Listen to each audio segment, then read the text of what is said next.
Hey internets, it's Jake from Mini Terrain Domain, and this is Scribes and Scrolls, the Candlekeep Mysteries, Book 7, Under a Red Moon. This is Chapter 67, The Evermoor Way. And in just a few moments, we'll have a little bit of a recap, and we'll get into the game. Unfortunately, Dwight is not able to make it with us yet again tonight. He's not feeling very well, but we have M back. Yay! So a couple of quick announcements before we get going. First off, because I need to do a little housekeeping with this, I would draw your attention up above M's head where the domain tomes reside, thanks to a subscription and some bits. There's 2 more domain tomes. Domain tomes, of course, are a way that you, the audience, can have a bit of an impact on the game. That is not how you spell domain. In the chat is a little bit of information about that.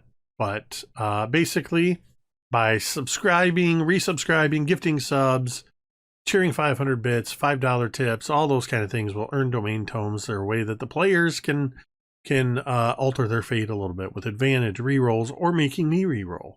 There is also a special limited edition version of the domain tomes that are exclusively for me, the DM, to use. These very rare tomes can be purchased for $20 each or 2,000 bits. Oh.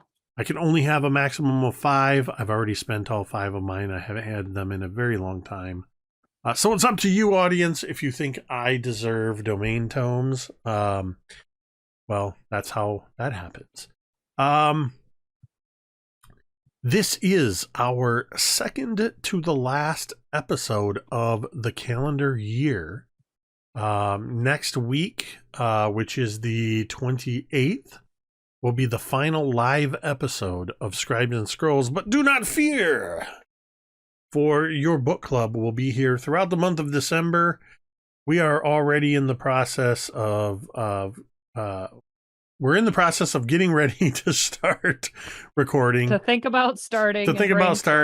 We're going to be, once again, using the month of December to air interludes, one-on-one sessions where I take each of the players and we delve a little deeper into their stories. I've been talking with everybody individually, and I think we're going to tell some pretty awesome stories. Very much looking forward to it. And this will be the first one-on-one that Em and I get to do. So, which I think is funny because Em and I actually talked like 4 years ago about doing a one-on-one series, which is where I got the idea originally from. So, yeah, we'll be airing those every Monday night, same time as our normal game. They'll be pre-recorded, but one or more of us will be in the chat during those weeks. Also a reminder that the Dawnbringers is currently on hiatus until the new year, where we will pick up with the last few episodes of season 6, and then we will air the final arc, The Rise of a Scholtens, as Dawnbringers comes to an end after more than 4 years. You can head over to youtube.com/mini-terrain-domain and check out the beginning of the end trailer, The Rise of a Scholtens, that we put together. Tuesday nights. We just played this past Tuesday, so it'll be the first Tuesday in December will be our next game. Follow on Twitter, or in the event that Twitter ceases to exist. I guess this is a good time to plug. I'm over on the Hive Social right now, which is unfortunately mobile only, but I'm MTD Jake without the underscore over there. Those 2 places where I'll be keeping the schedule updated, but are, at any rate, Descent into Avernus, amazing campaign, DM'd by the one and only Vi, who's just a masterful game master. Is taking us on one hell of an adventure. See what I did there? That was funny. No, it wasn't, because I had to explain the joke. or point out the joke. Anyway, I believe that's about it for the scheduling stuff. Last thing I want to mention before we get into the recap and everything else is just a reminder that you matter. Your presence on this earth makes a difference. Whether or not you believe it, it is true. We talk about it before every game because it is something that is so important. That you know, first off, that it's okay to not be okay. It's okay to feel that way. People struggle, but you do not need to struggle alone. You can come here to our chat at any time and type in !help, as I've just done in the chat, and that will bring up some URLs, findahelpline.com, or you can check out takethis.org. They have a growing list of resources. Excellent resources at those sites. Please check those out, bookmark them, save them for yourself, save them for a friend, and remember, you matter. With that, I believe it is time to play some Dungeons and Dragons. Yay! Hashtag Mondays are fun again. Yes. So, traversing through the Silverwood, as you are all currently in the region of the Silver Marches, you are following a lead that Marta, your new halfling cleric friend, has given you, heading towards something called the Grandfather Tree, that you know to be somewhere south in the High Forest, but you have a very limited time to get there, because it is said that only 4 times a year the Grandfather Tree will accept pilgrimages and perhaps be able to assist in how to save Togo and possibly also to save Vorn as well. You have been moving at a very rapid pace. Coming out of the Silverwood, you saw the sun was setting. You had quite a ways to go before you got to the forest again. And you realized that there was a town a couple miles away you would go check out. You found yourself getting admittance into Olliston's Hold, a fortified village located on the southern edge of the Silverwood, just north of the Evermoor Way, the road between Yartar and Everland. And once inside, you found a nice cozy inn, or rather tavern, by the name of the Flaming Flagon. Of course, you realized it was a tavern when an individual was punched out of, literally out the door, punched onto the ground in front of you, and you, as Teera said, this is the place I want to be. So you all went in there, proceeded to, some of you enjoy some good food and some drink, but quickly got caught up into the excitement of, as people started drinking more, they wanted to take the challenge of a taste of fire, which is to see who can hold on to the flaming flagon, a magically ensorcelled flagon engulfed in flames. Who could hold on to it the longest? Teera was not up to the challenge, perhaps a bit too drunk. However, Doc persevered for a full 5 rounds before having to let go, turning his 25 gold into 800 gold and a mysterious magic key. Mizya busied themselves sipping on mimosas, while Marta was notably quiet and subdued, just watching everything unfold around her. At one point, the peace was disturbed when a half-dwarven, half-black dragon entered with her contingent of silver jackals, the local mercenary group. Thava the Hammer Themed being one of the broodmates of the leader of the silver jackals, Thrist Themed.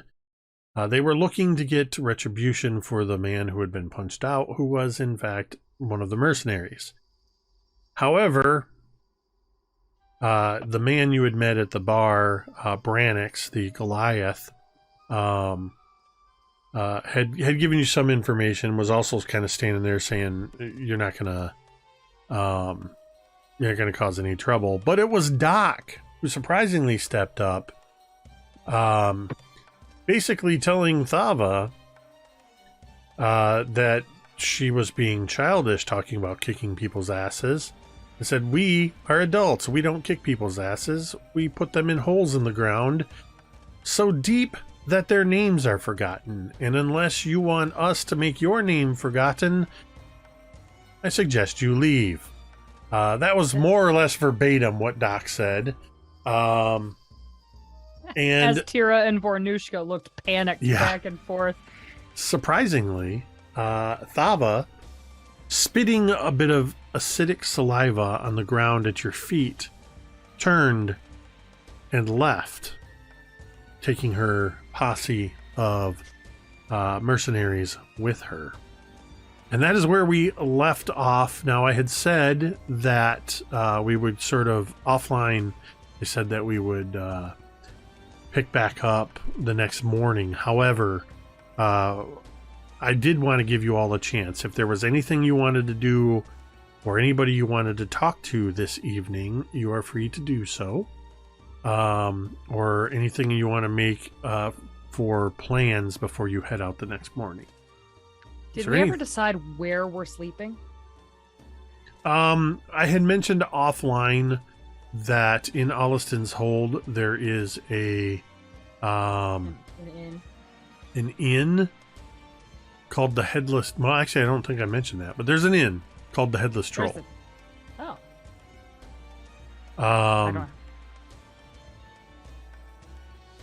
And it would cost you all of 3 gold for all of you to get rooms there for the night. Oh, nice. So, does anybody have anything in particular they want to do, or do you want to just turn in for the night? Sleep off the drink? Vernushka is going to ask Teera for if she'll take a walk with her in the evening. Normally, I ask people to buy me dinner first. How much is... And Vernushka, not getting the joke, says, how much is dinner? 5, 10 gold? Boar, steak? What do you need? I ate. I'm joking. Yeah, I will take a walk with you. You're not going to kill me, are you? Not yet. Not tonight. And like, it was just a sly smile, you know? And Teera does like laugh, like genuinely at the joke. Like, all right, let's walk. And she would walk with Vernushka. Once we get outside of earshot, Vernushka looks over and doesn't quite look at Teera, but is kind of looking up at the sky and says, my brother. Yeah. I haven't seen him in a long time. What was he like? He was very kind. He was very smart. But when the need called for it, he was terrifying, vicious. Fierce. That part would make you proud, I suppose.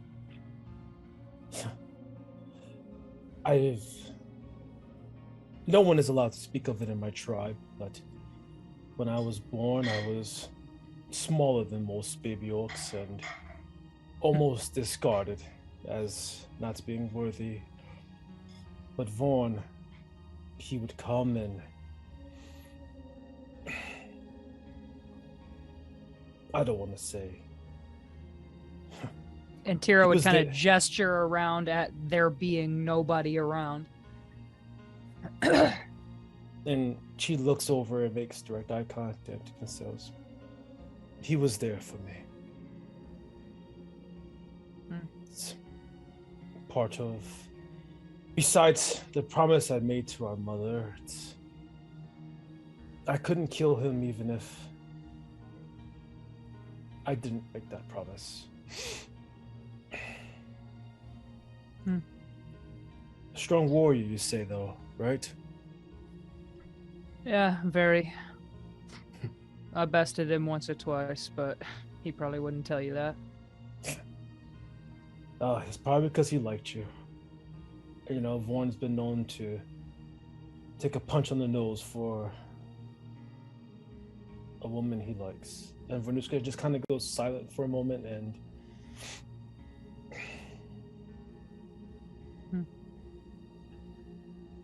Well, he was a good man. Is a good man. We are going to bring him back. Tell me, Teera. What does it mean when you say you love him? I don't know. It means I would do anything for him. I would live for him. I would die for him. Not tonight, preferably. No, not tonight, preferably. And then as Teera kind of like lets the joke hang in the air for a second, she does suddenly get very serious and she would just say, I would do anything for him. And Vernushka looks at her, and just a slight glint of crimson red in her eyes, as if like it's almost concealed by the night. Will you kill for him? Yes. Teera has just no hint of backing down or any hint of anything but truth in her face and her voice. And at this point, Vernushka somehow sat down on a large bench or boulder outside of town or in town. And when she stands up, you know how in action movies, guns always make a lot of noises? When she stands up, like the axe seems to sheath and unsheath itself, even though it's been in its place the whole time. Quite, yeah. It's perfect. And she looks at her and says, I hope so. And turns her back and walks into the night. And for a second, Teera would stay where they were. And Teera would not have sat down. She maybe would lean, but she wanted to stay on her feet. She still doesn't entirely trust Vornushka, and she stays behind, and only after Vornushka is gone, she does sit where Vornushka was sitting and looks up at the sky and tries to find some constellations that Vorn had previously pointed out to her. And she struggles because she doesn't remember exactly where they were, but it sounded nice when he described them. Aw.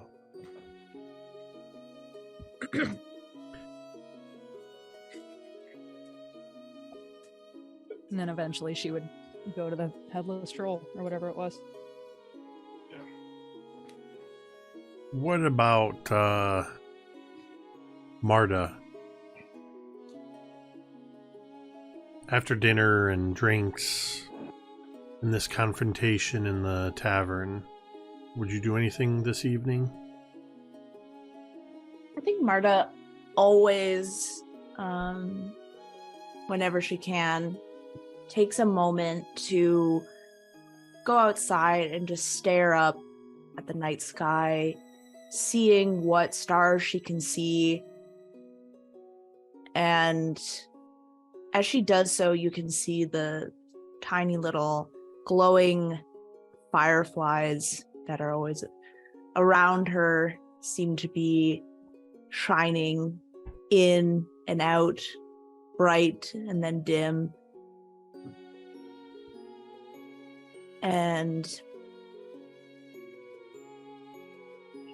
she's gonna just, I think she's just very quiet, a little bit more thoughtful, and writing down various notes in her book about to take back with her to the library, as any good scholar.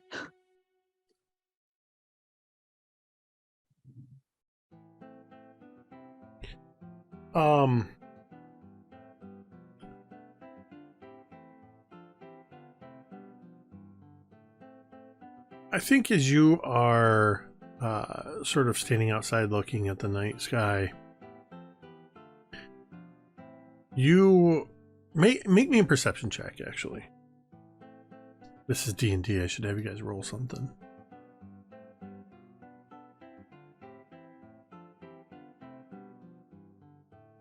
The 13. 13? Mm-hmm. Yep. You, with the 13, you sense that there is somebody,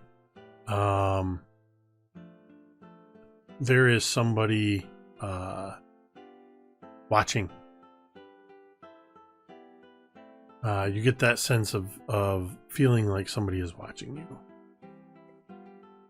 Marta doesn't even look around. She continues staring up, and she's going to just speak aloud. Well, you know that it took me many years to discern the difference between the stars. And she like points up and she like, you see, that one there is the archer. And that's one, I don't know, maybe if you come out of wherever you are, I can show you some more. As she like continues to look up and pauses for a moment. You, as you say that, you hear sort of a nervous clearing of the throat. And a young halfling man steps out from the shadows. He looks like he may not even fully be out of the halfling equivalent of teen years. And he wears very clean, though around the hem a bit dirty, but almost unnaturally clean vestments. And you see an amulet around his neck, representing Lathander. He has the look of an acolyte, not a full priest. And he just steps forward and says, I am sorry, I did not mean to intrude. I just didn't recognize you. And then when I was drawn by the light of your fireflies. And then I thought maybe you were in prayer or something, and forgive me. See Marta at this time look and glance down at you said it was a tiefling? No, a halfling. A halfling. Oh, okay. Ooh. Yeah, Just Marta looks like at Marta. Sorry. Wow. Marta looks at the halfling and sees the symbol of Lathander and young one, what brings you out here at night? Are you also in prayer? Of a sort, yes. I like to come out in the evenings after things have calmed down a bit at the tavern. And I walk through the streets and the perimeter of Olliston's Hold, praying over the inhabitants and those under the protection of Lord Mardan. And, well, it's just a habit I've developed under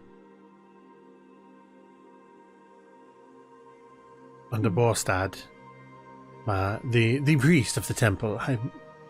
I am just an acolyte. I am so sorry. My name is Larry Fastfoot. Amazing. Well, Larry Fastfoot, I think that what you are doing is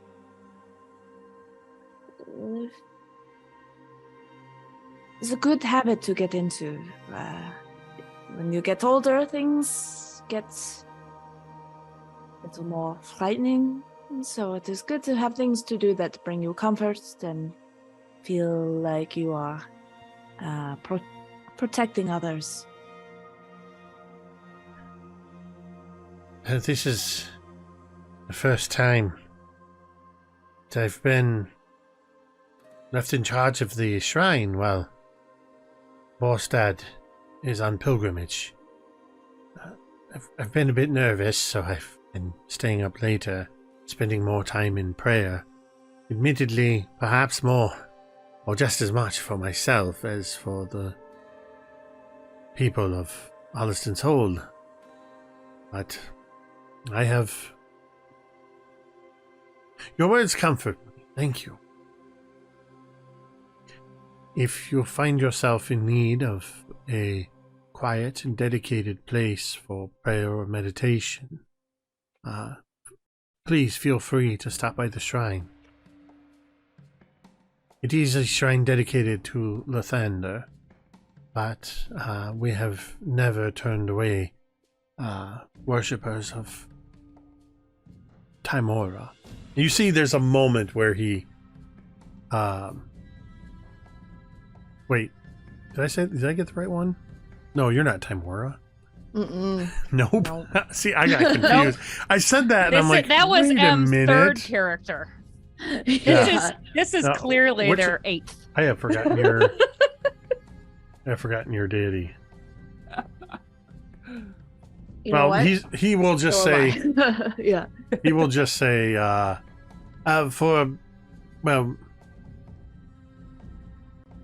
our shrine is open to all.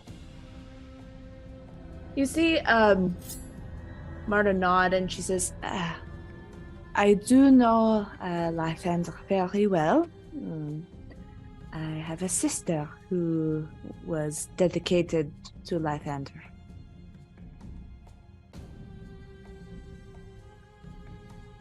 Well,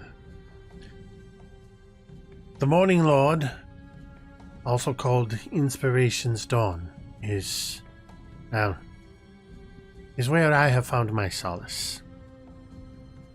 And I like to think that I am bringing the light of Lathander to the people, whether they know it or not, in the darkness of the night. And you see Marta nod, and she kind of laughs. Now you are very much starting to sound like Petra. Petra is your sister. I was always someone who preferred the dark, the night, the dusk, where change can happen. Morning is rebirth, but the time between day and night is for important life changes. Indeed. Interesting. It is said that in those moments where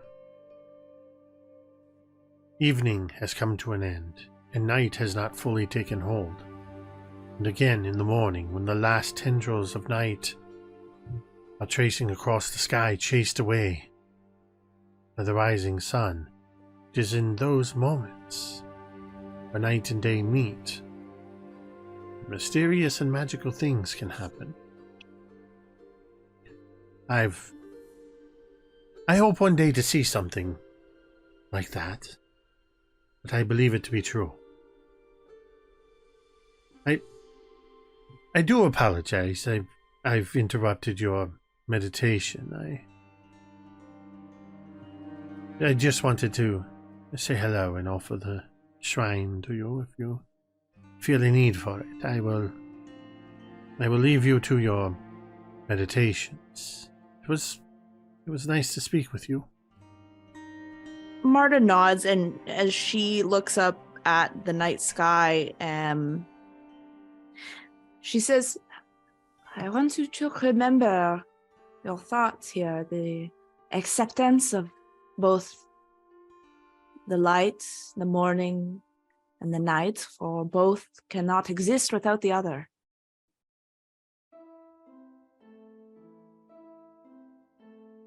It will do. I wish that Bostad Nomafal was here. I would very much have liked to speak with you, I believe. Perhaps if you ever return this way, when it's not an equinox or a solstice, then you should be here, but...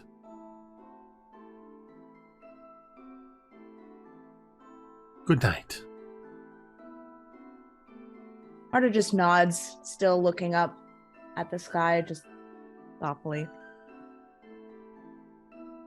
And what about you, Doc? After your confrontation in the tavern, what are you doing for the evening? Your Doc badass championship. is everybody's apparently left without saying anything. So That Doc's seems to just happen kind to of Doc in As is our taverns. custom. Irish goodbye. so Doc is going to go over to the inn where they said everybody was going to stay. Okay. And he is going to find the proprietor. And he's going to basically he's trying to find out who's going to be working in the night because he has to leave a message for his compatriots. So he knows that they're going to come here, and he wants to leave a message for them. And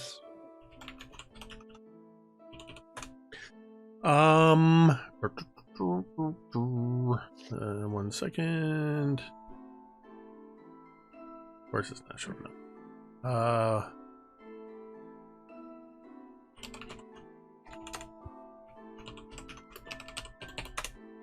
Okay, D&D Beyond is amazing for being able to quickly access certain things. Of course, it doesn't tell me that. So, While Jake is looking stuff up, please feel free to check us out on spring.com. We have t-shirts, hoodies, stickers, and so much more. Spring.com. Just search Mini Terrain Domain. okay. Sorry, that wasn't to you. I was going to say, I'm sorry. No. No. You're welcome.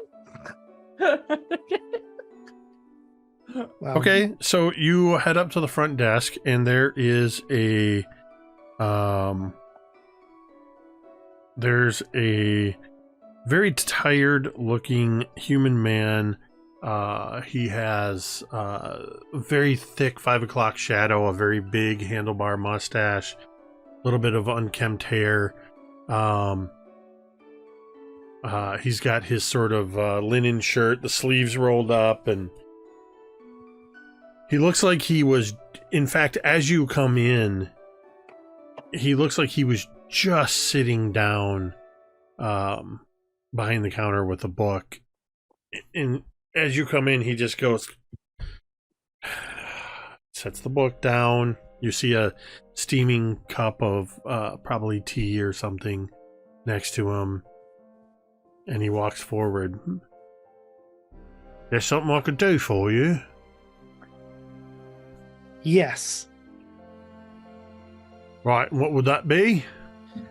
I have some friends, and they're going to be coming to stay here tonight. Their names are Teera and Mizya. And then there are another two people who will also be coming, and their names are Marta and Vornushka. And I need you to give them a message for me. You want me to give him a message, all right? Yes, you can call me Doc. He grabs a piece of parchment and a charcoal pencil, and he holds the pencil readily over the parchment and then looks up. Well, what's up, Doc? I have an errand to run. That was awesome. I'll be back in the morning.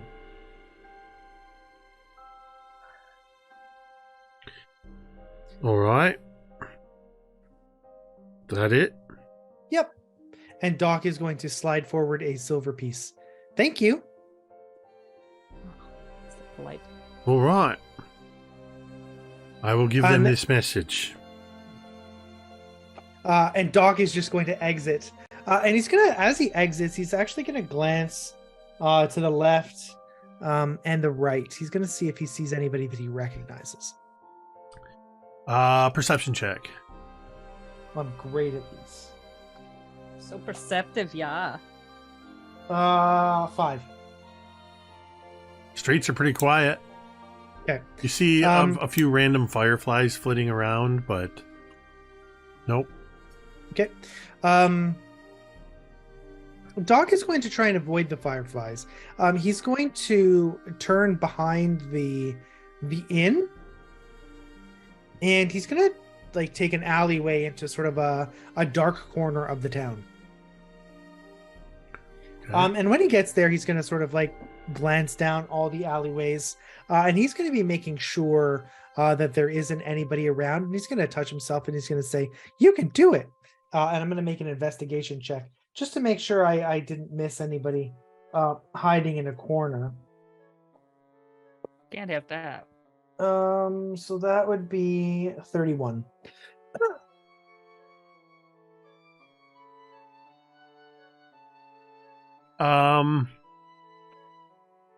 With that 31, I would say that you get a sense as you're walking through the streets that there are the guards that were guarding the gate when you came in. And there appears to be a secondary gate on the north end of town that also has a guard or two. And there's at least one, maybe two guards that are on a constant roving patrol through the streets. You see them sort of cross by one of the streets and then move on off into the distance. Other than that, there is nobody around. Okay, so Doc is going to look around, and he's going to sort of stand up to his full height, and he's going to sort of close his cloak around him. And he's going to speak a word in a language that's foreign to him and unheard by everyone else.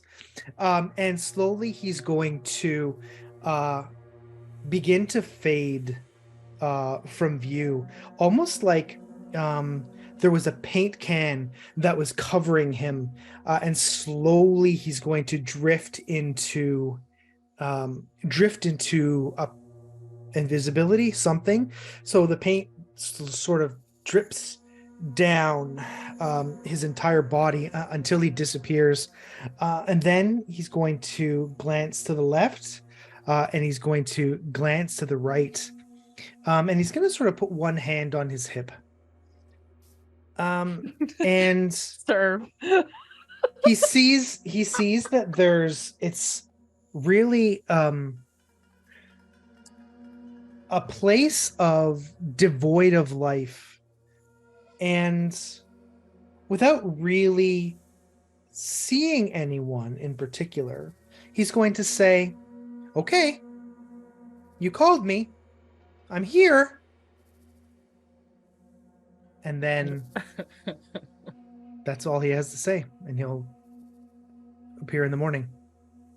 I don't like this. I don't like it one bit. My cat is freaking out. She can sense shit. Doc, as you do this, and as you say these words, you feel a almost like a very bassy thrum. More than you can hear it, you just sort of feel this vibration to your very bones. And it seems to be most intently behind you. As we see this image of Doc standing in this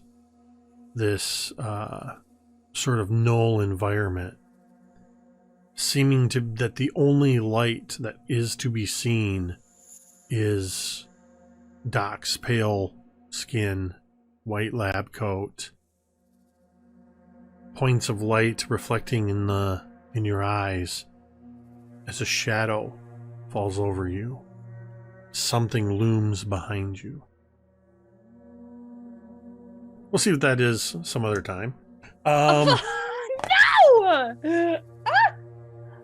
I hate it. I hate it. I love it. I hate it. So eventually everybody finds their way finds their way to the Headless Troll inn. As you walk in, whoever, I don't know who amongst you would be the first ahead of the others. I'm gonna say it was probably Mizya, but Mizya is mimosa drunk, and just goes right to bed.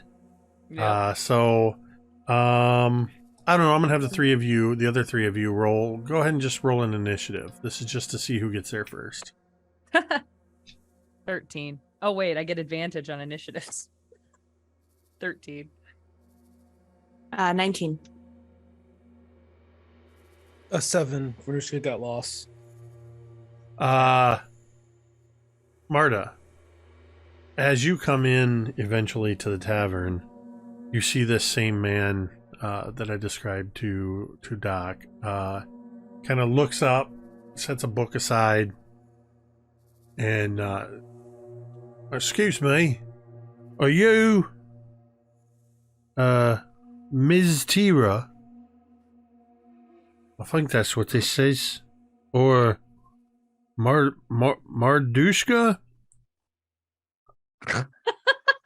So He I'm like Yes. That's going to be M's 10th character. it's just everyone combined together Yes. in one. A horrible conglomerate. Eldritch There was a Troll. very tall fellow here. He had very pale skin. He asked me to leave a note, or give a note rather, to a Ms. Teera, or whatever this is, Mordushka. I'm sorry if that's your name, and I'm butchering it. Is that your friend? Doc. Doc was his name. yeah. Marta's having a great time, just pleasantly smiling and listening to this person speak. But eventually, as that, she nods. Yes, that is our friend. She walks over. He left a note.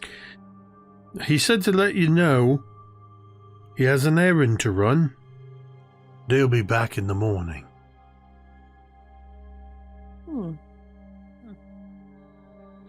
There's not any real subtext to this note here.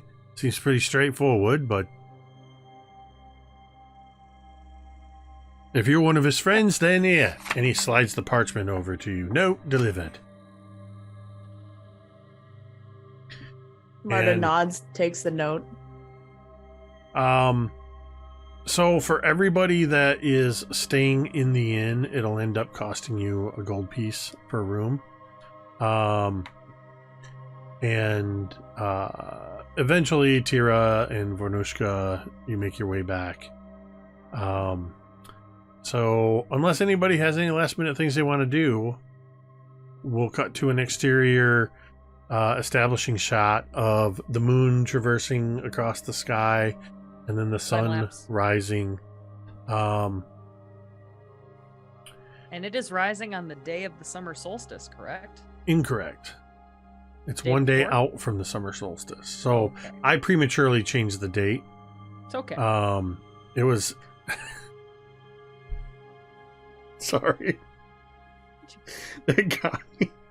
What you giggling about? I don't think you even meant it that way, but I don't know what you're talking about. I'll explain it later. Okay. Somebody somewhere got it. Or not. It's just my dumb head. So Welcome to my world. yeah, that's fair. anyway, Marta, Make a perception check for me. Straight up. 21.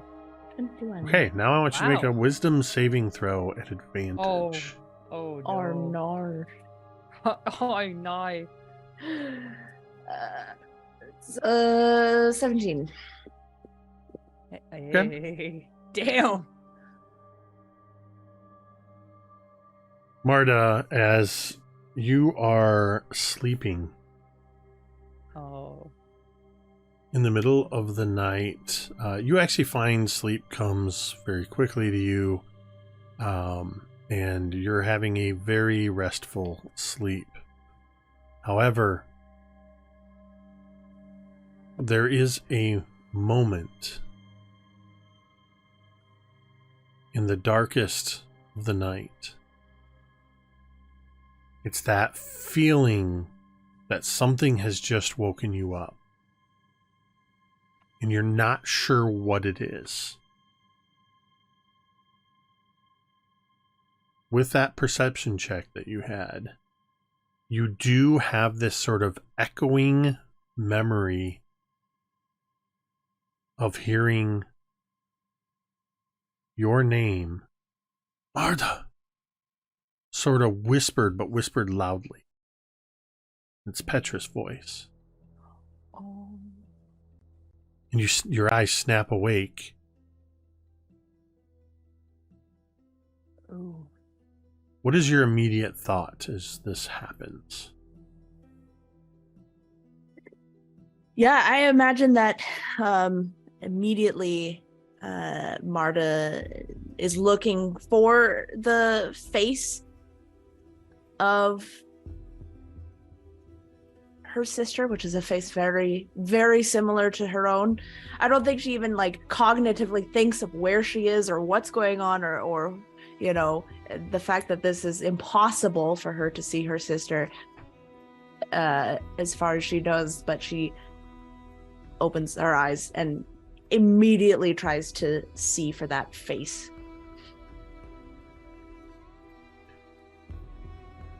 As you look around, your eyes seem to dart almost automatically to the window. The window of your room, either intentionally or by pure chance, faces eastward, where you see that transition. You see that moment where as you awaken and look at the window, it is pitch dark out.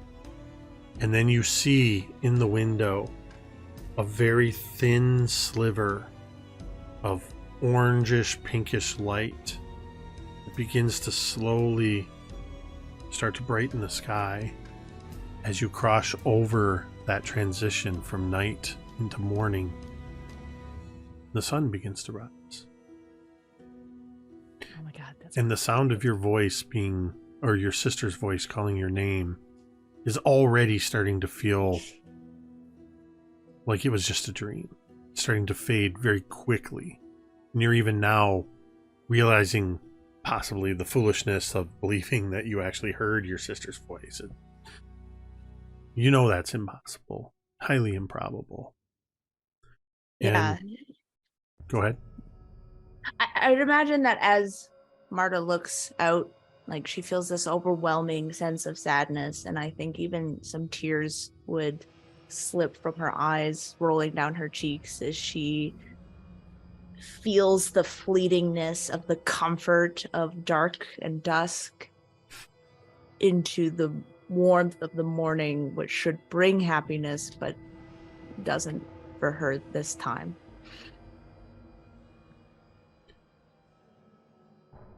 I need 3 people to roll d20s for me, please.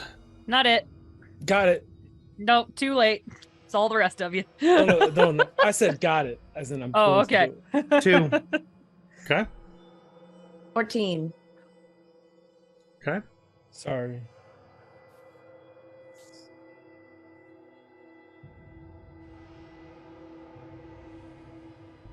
You're waiting for your 3. Okay. I thought you were waiting for your slow dice. Yeah, it was super slow. You guys get incredibly lucky with the weather once again. It is a comfortably. You feel the sun beginning to warm, like it's going to be typical early summer day. It's probably in the 60s already this morning. No wind, no clouds. Excuse me, no clouds in the sky. Seems like it's going to be a pretty nice day. You all begin to head. You take care of your morning routines, and you begin to head down to downstairs, either to the lobby, or would you go across the street to the Flaming Flagon for breakfast, or what is your plan for meeting up with everybody? Teera would just go to the Flaming Flagon and assume that everybody will eventually trickle in for breakfast. Yeah, I think Marta is soon behind, looking like she always does, just like pensive looking, but also like a general comfort, I guess, in how she usually presents herself, a look that only like wisdom can bring, and being that kind of comfort in any situation. Good morning, as she says as she like slides in, maybe has to hop up on the chair beside you. I would hold the chair still because like as she's climbing up, the thing almost like tips over and I would like hold on to it so it doesn't. And like, "Oi, good morning." And how was your evening? Oh, normal, you know. Went with a walk for Vonushka. She didn't kill me, so I think we can call it a win. And you hear a laugh as if slightly amused at the fact that the assumption that Vernushka could kill at will is there, and like a big heavy thud sits down on one of the benches, and it's like, all right then, sausage, bacon, boar, shall we have breakfast? Teera's already eating, and she would just like gesture down at her breakfast. Yeah.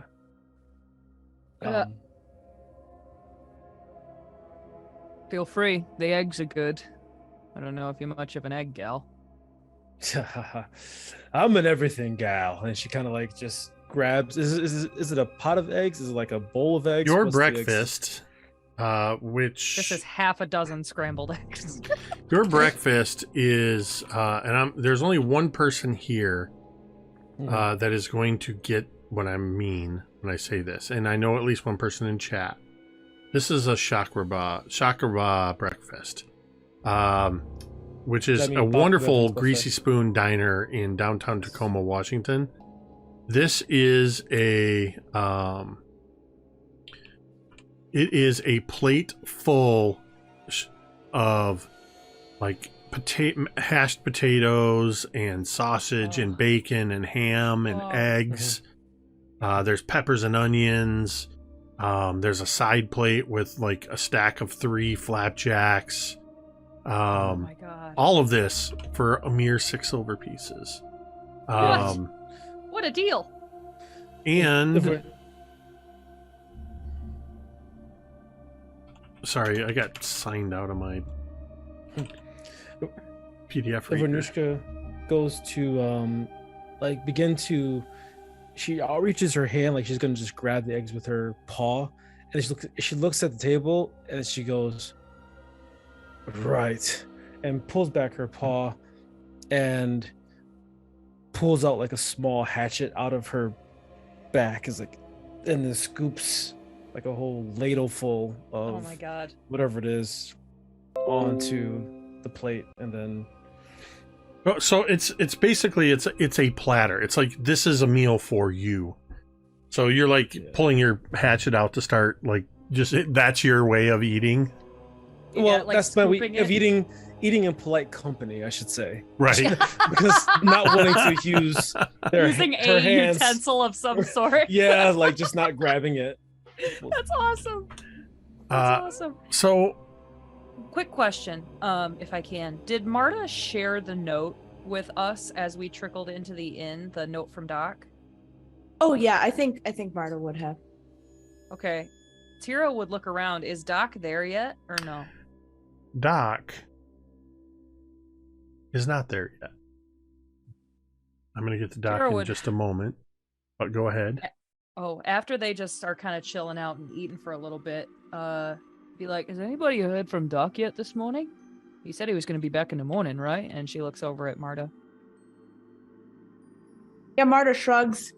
I am not sure that is what all the note said. She pauses. Is this usual for something? Is this something that he does? Just kind of disappear?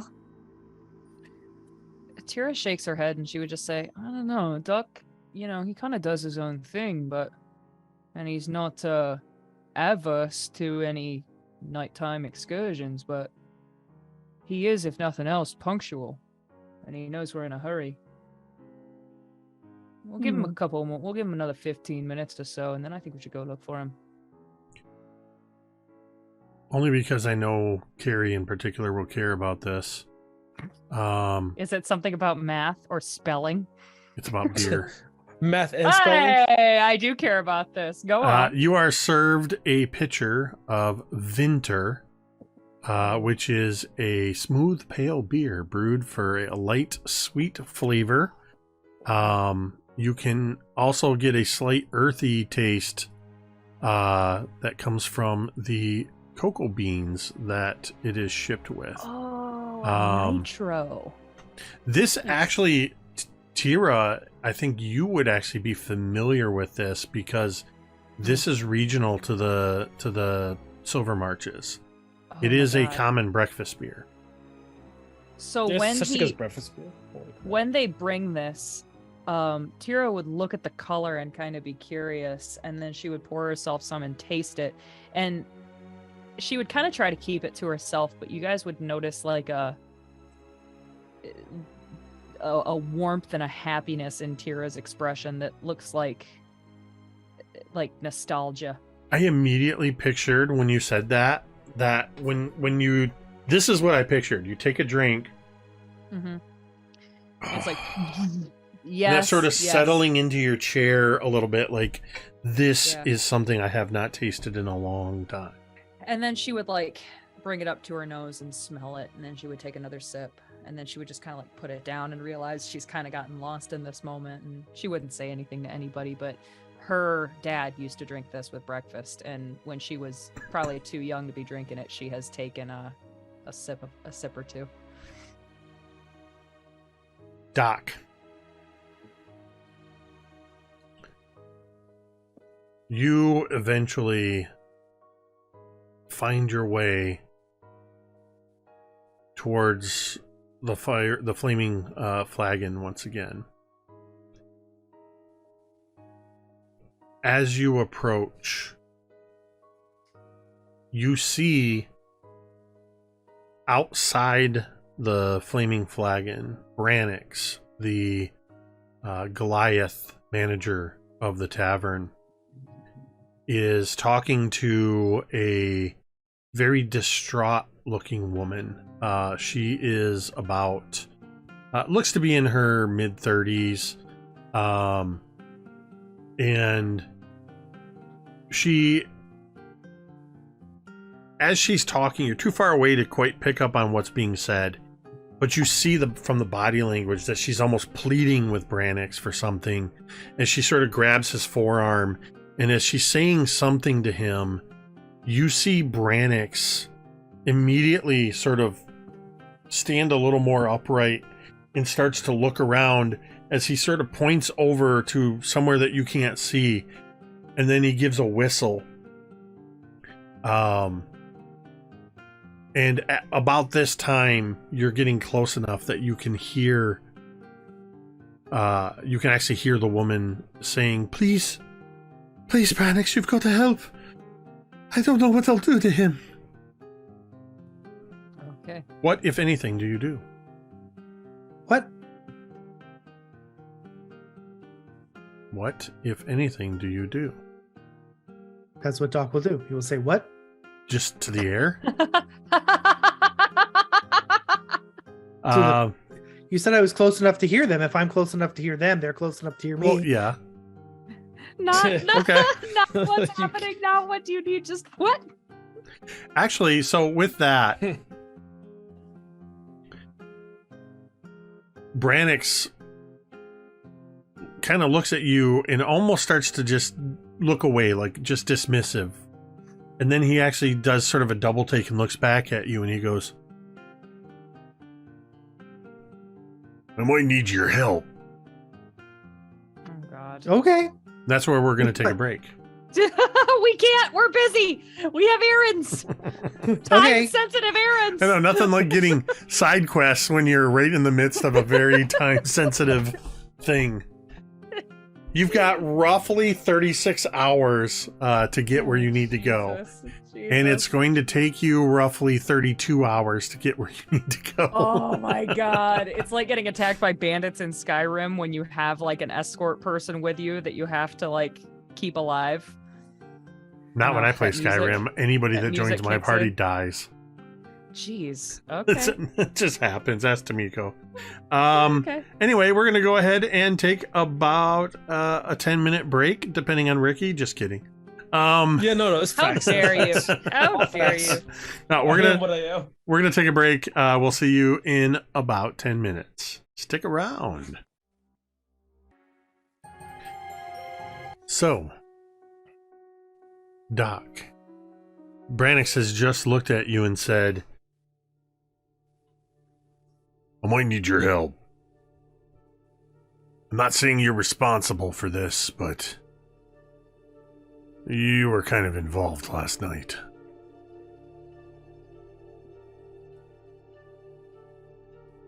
Okay. Thava, Fiend. Dragonborn that you are half dragon that you got to leave without causing a ruckus. Mm-hmm. Well, seems in the night her contingent of silver jackals broke in and took Kellen. That's the man that they wanted, the one that had punched out one of her wardens. They've taken him. Hmm. If we don't do something quick, he's more likely than not going to end up dead in a very painful way.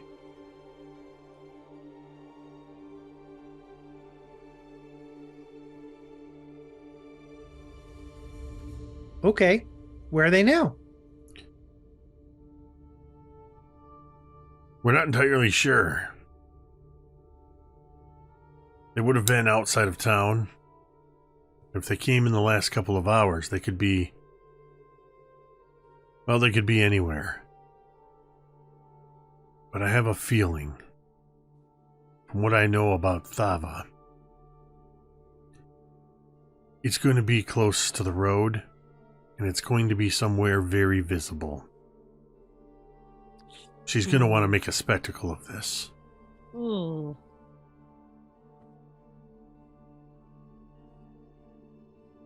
Oh man. Are you and your friends able to help? Oh, certainly. You have a paper for us to sign so we can get this in writing? For sure they could help. Oh God. I can gather up a handful. But Khaled Strongarm's he's not gonna want too many of his guards involved in this. But I know a couple of them. We can get maybe a half a dozen to go along.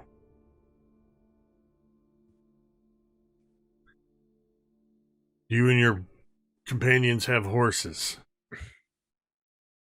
No, We we do not. are going to go within the next 30 minutes. If you are going to come with us, and I do hope you are, you and your companions meet us at the front gates. We'll have horses. Sick. Okay. So Doc will walk over to the hotel.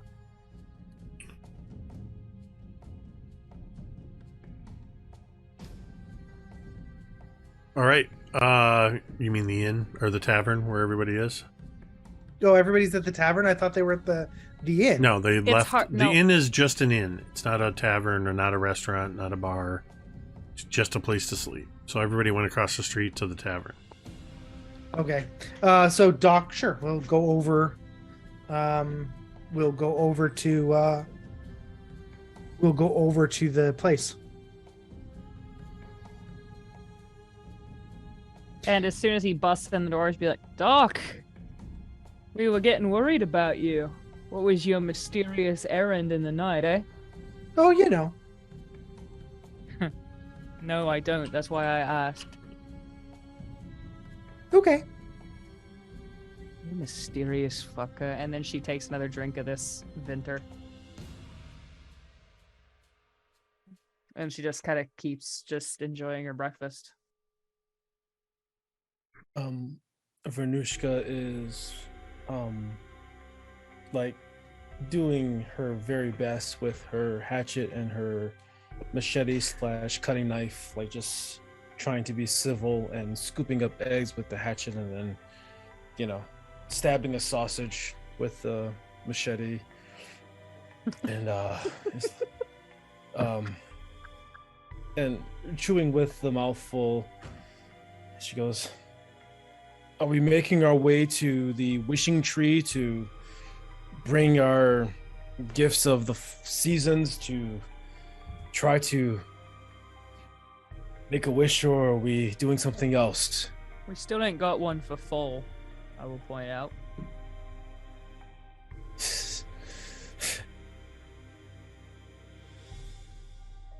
And Venushka looks over at Marta, and with like the machete and the sausage stabbed on it, and with like like realizing that it's kind of menacing, like, Oh. and bites the sausage like off the tip of the machete. Any ideas? Yeah, And, like there's like Marta. a squirt of like hot oil grease that comes out of the sausage Oh, casings Yes. that just Yeah. manages to like shoot over Marta's head as the sausage is bitten too. Can I make an insight check on Doc? Does he seem bothered? I would say, rather than before you do that, Okay. that you notice hold on a second here, because I have this. I'm going to make sure I get this right. Who amongst you? There we go. Let's see. Marta. Got Teera, Marta, and Mizya. You notice that after Doc comes in, that somebody comes running in from outside and runs over to a table where there's a couple of, looks like off-duty soldiers, and barely gets to them, says something to them real quick, and you just see them grab their breakfast ales, down them real quick, grab a couple pieces of sausage, and they quickly head outside. One of them looks over at another table that has two other guards at it and just kind of gives a signal, and they do the same thing. You see this sort of bustle of activity as they head out the door. Ooh. Teera would kind of smile mischievously and grab her ale and be like, ooh, looks like some rumpus. And she goes over to the window and is looking out. And yeah. All right. So, we have to go help someone. Oh, who? They kidnapped a man. That little thingy bobber. Wait, What man? Why do we care? Really? Yeah, that was mean of me. What man? We Uh, are on a schedule. Some random person in the town.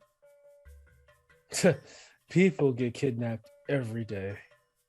Aren't we trying to go to a tree or something? I still don't Sure. understand why we're on the way to this tree. It is not clear to me. However, on the way to the tree, I think we should stop and help these folks. They're going to let us use their horses, and they think they'll know where we have to go. Well, Marda knows where we have to go, and we have to get there for any hope of saving Vaughn. And Venushka goes,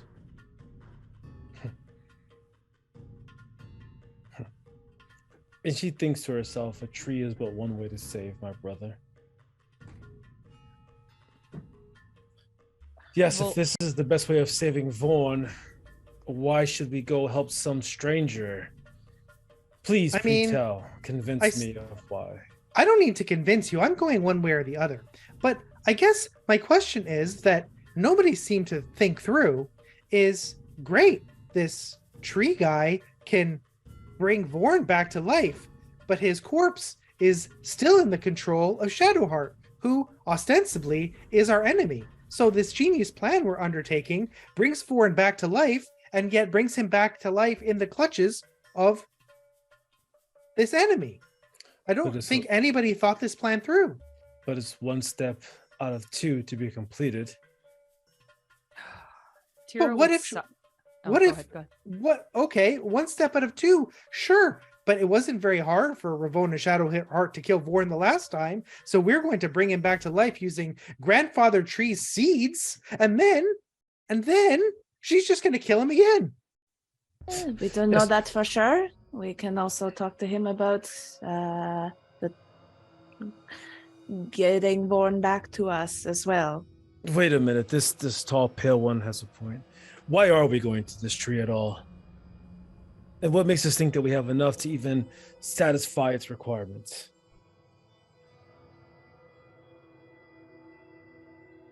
Marta suggested it, and it seemed like a good idea. When I did think Marta Marta looks suggest it? dumbfounded. I think Marta looks like genuinely like confused and like a little annoyed, honestly, as she's like looking like Vernushka to Doc and then back to Teera like a are they like for Are real? you for fucking real? Yeah. You hear this, bitch? I mean, to be fair, if I was there during the formulation of this plan, I would have made this observation at the time. Doc, What? this person that the town wants to help, how far away are they? Unclear. What's in it Is it- for us, Doc? Nothing. No, Vonushka, he's right, but I want it to be a quick trip. I want to save Vaughn, and this seems like a good way to do it. I don't have a plan B on this. So- Okay, well, you guys can go save Vorn. I'll go help the townspeople. Well, no, Doc, we Why? want to keep you safe too. Because we I'll want to be keep you fine. safe too. I'll be No fine. offense, Doc, you're not very, you're not known for your martial prowess. I'm used to killing townspeople, so I'm not sure why I should be doing this at all. Well, there's people that, yeah, I don't know either. Never mind, I don't know the situation. Who are we saving them from? What are we saving them I from? said that weird little thingamabobber. So we're gonna save someone we Oh. don't know from something we don't know what from. The thingamabobber that Nothing that at all. You talking about the thingamabobber that you told off last night? That one? That's right. Oh, well, that changes things entirely.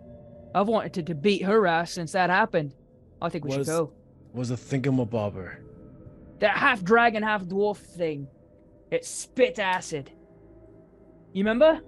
Maybe you don't. No. I remember. Yes. Do I we get think to we should fight? go.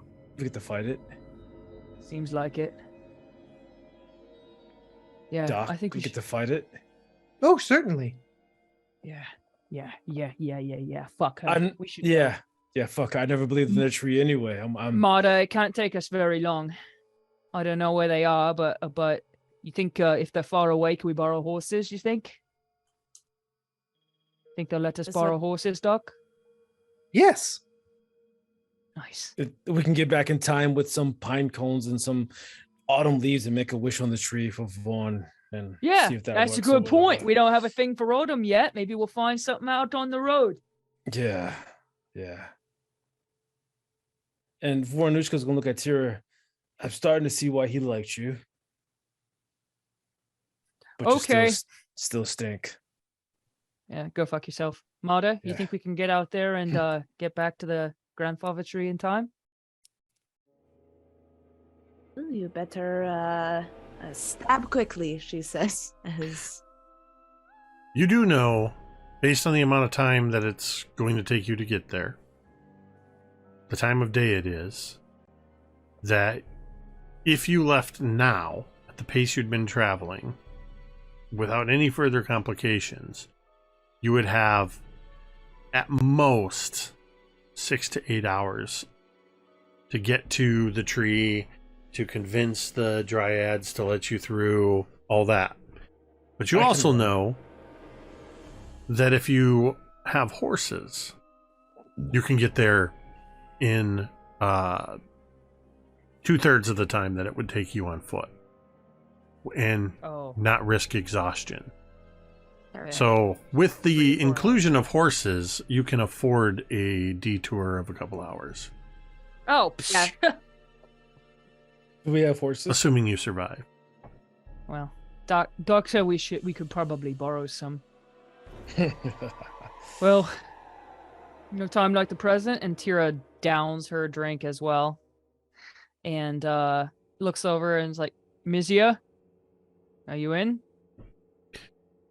You look over at Mizya, and you see that where Mizya was sitting, there are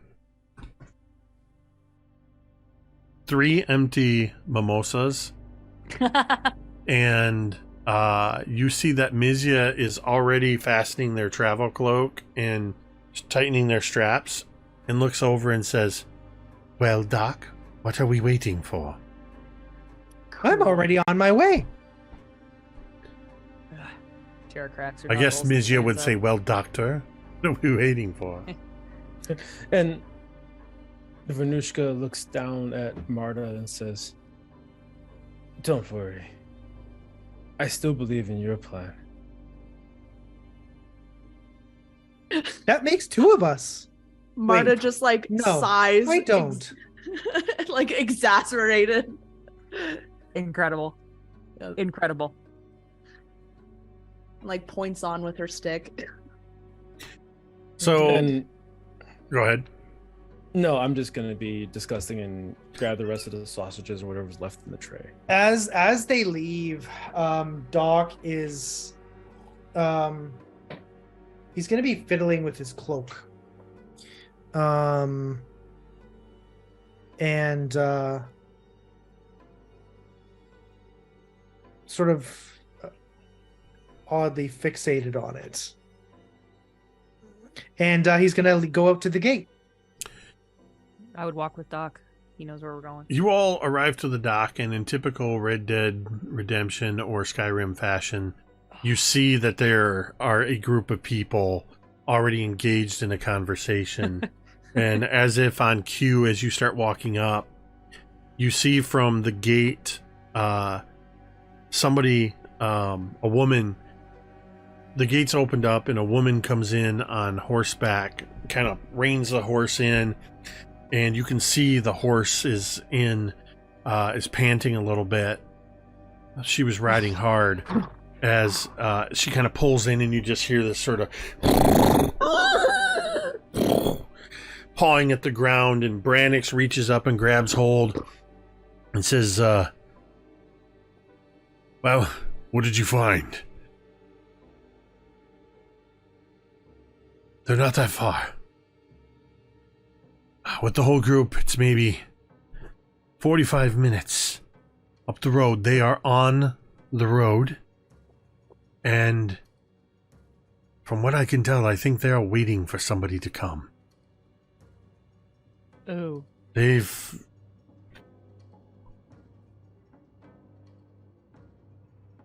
got him tied up. And they are surrounding him. I don't know what they're planning to do. Oh God. You also see that there are the 6 soldiers are there. She's actually one of the soldiers. You see they're all there with horses. There are enough horses for all of you. Although I'm not entirely sure Mizya would ride horseback by themselves. I would volunteer to ride with Mizya. Okay. Or to Marta, let Mizya would you sit take a on the horse? butt of my horse. They have a pony. Because I don't think Marta could ride a horse. They have an Irish wolfhound you can ride. They have all Just a donkey out back. their standard riding horses, Oh. so they're all full-size horses.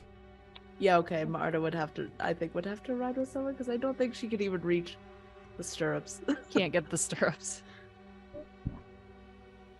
Well, you have 2 full-sized other adult people that you can ride with.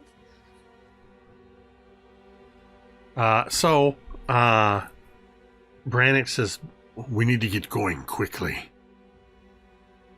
Yeah. And Teera would hop up on a horse and be like, quickly, and would help Mizya up. And you And notice yeah. that as the gates are held open and the soldiers and all of your horses all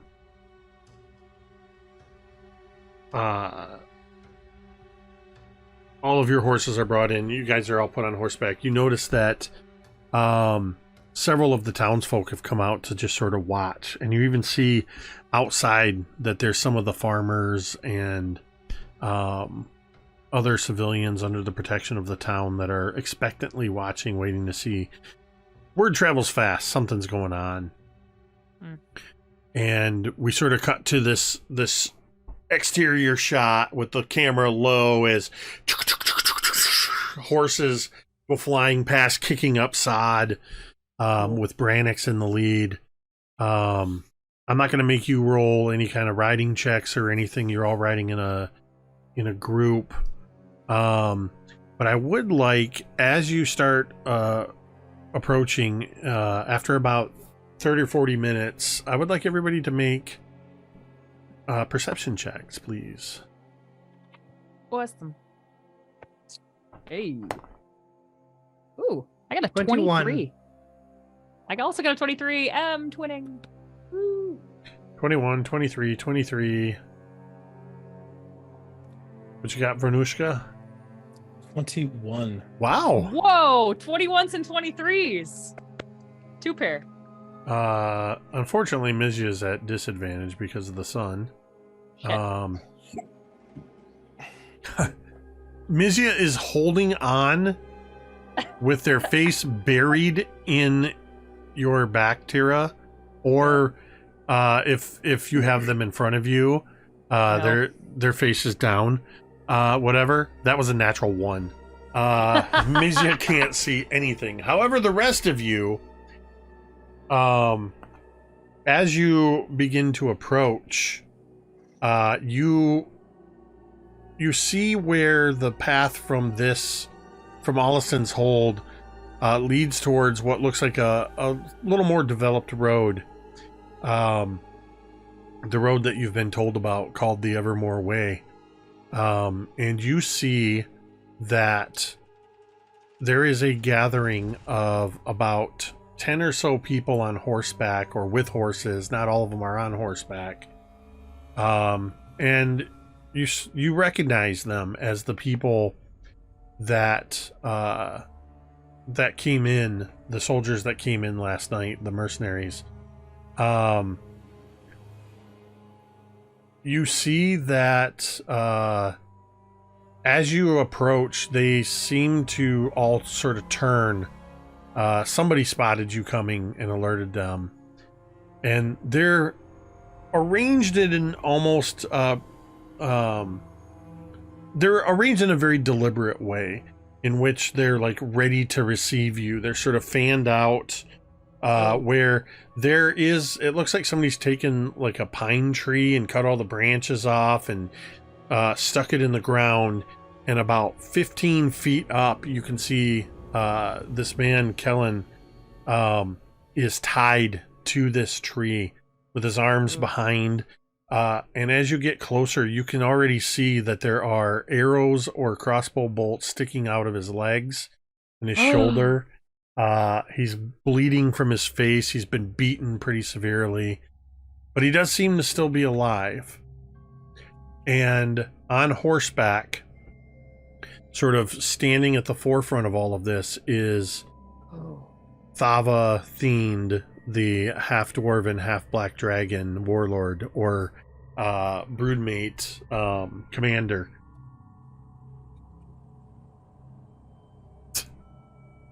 Screw you. Sorry. Not sorry. Teera would try to hide an expression of horror. This is terrible. And she'll kind of stay just behind Brannix. So they're all sort of there. How far away are they? Well, you're riding towards them, so Yeah. I'd say when you notice them, you're probably within a couple hundred yards. Okay. I guess this is D&D. We should use feet. So we'll say we'll call it 150 feet. Nice. Doc is going to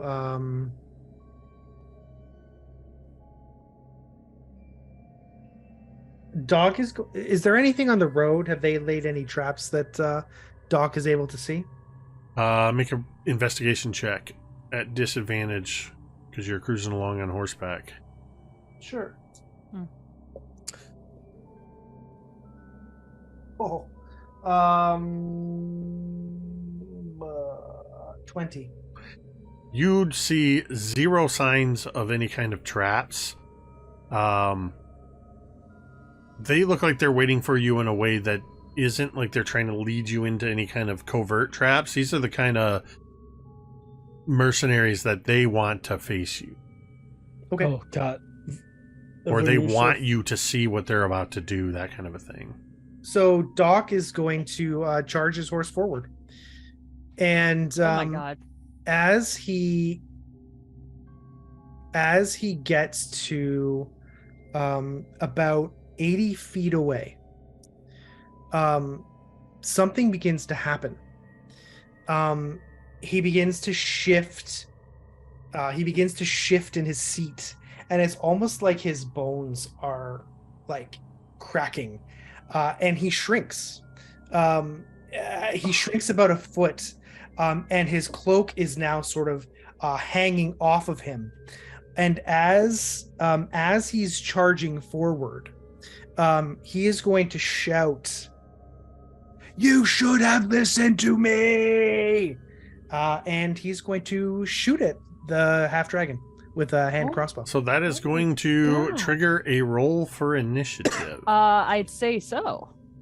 Venushka's going to just, oh man, she is on fire with great excitement. Jesus.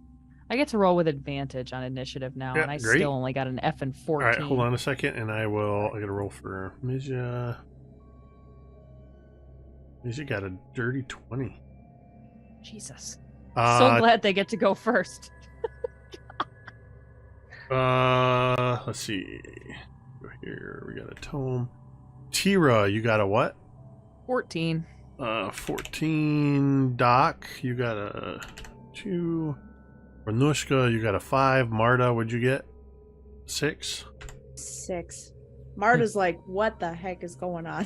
Venushka- Does she Venushka's say gonna- it like that? What the heck is going on? Venushka's Yes. gonna, Suddenly changes So- accents. Venushka puts her palm on like, Marta and's like, calm. Let's survey the battlefield first. I just want to point out that there are 11, 16, There are 22 combatants on this battlefield, so I might hand wave some things or be using there's a lot of people on this particular battlefield, and Doc, you are first 22?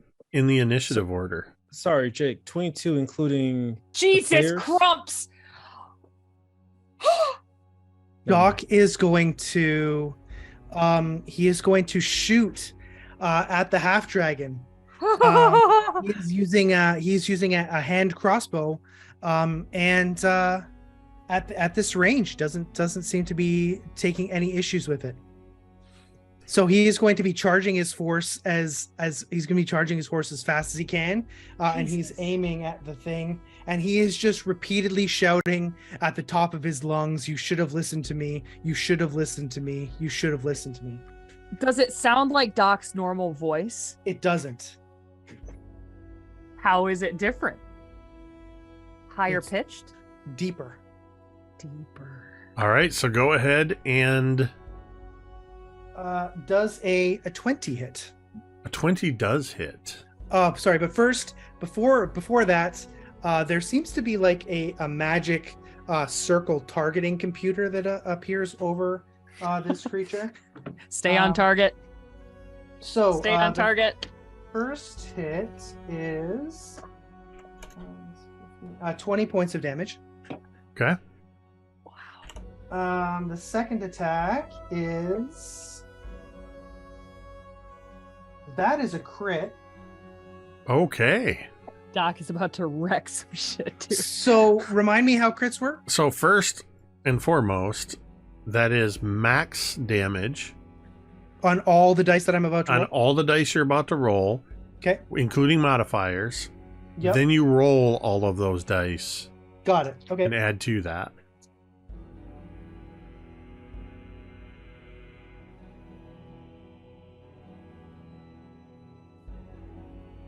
Uh, 51. Jesus. So what I need you to do Mhm. is I need you to roll a d12. Yeah. 6. And then so that was a crossbow, yeah? Yes. Roll a d20. And actually, sorry, Jake. Sorry. I forgot. I have one more thing I have to roll. Yeah, I will roll a d20 for you in a second. Please add. Oh Jesus, is that? Add another 15 points of damage. So you said a d20? Yes. Okay, 3.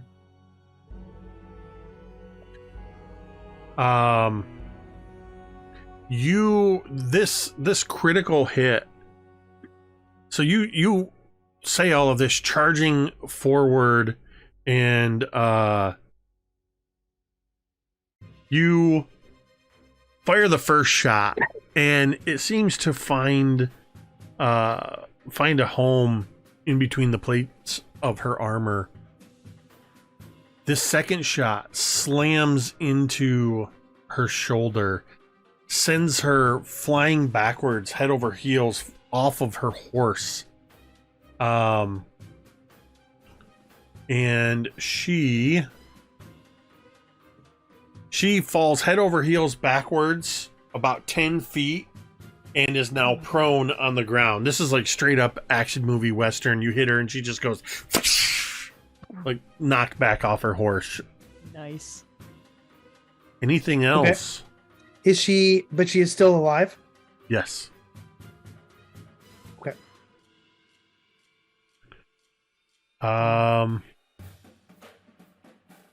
Doc is going to summon some inner strength, and he is going to shoot at her again.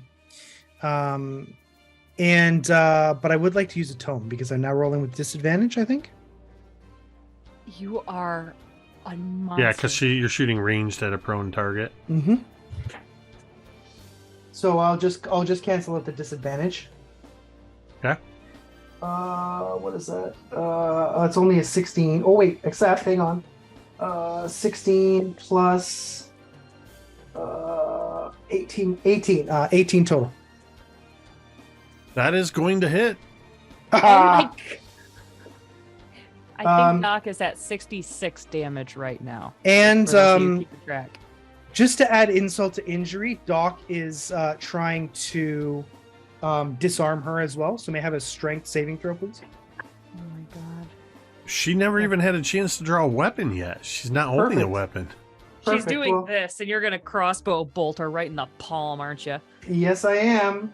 I'm Doc's hype man. 25.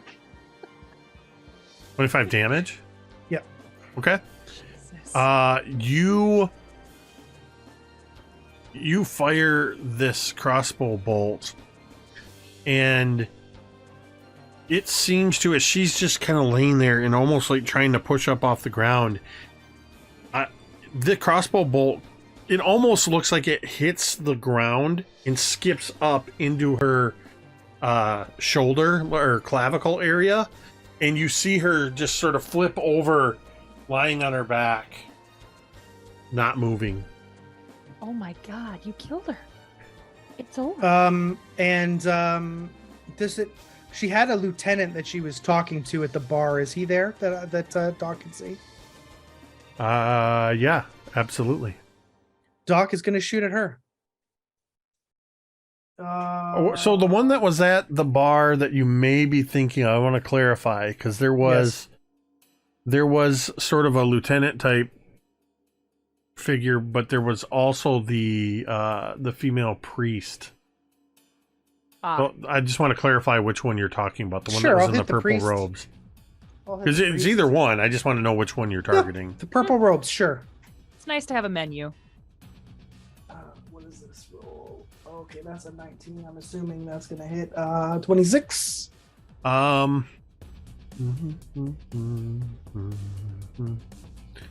One second. This is like watching Picasso paint.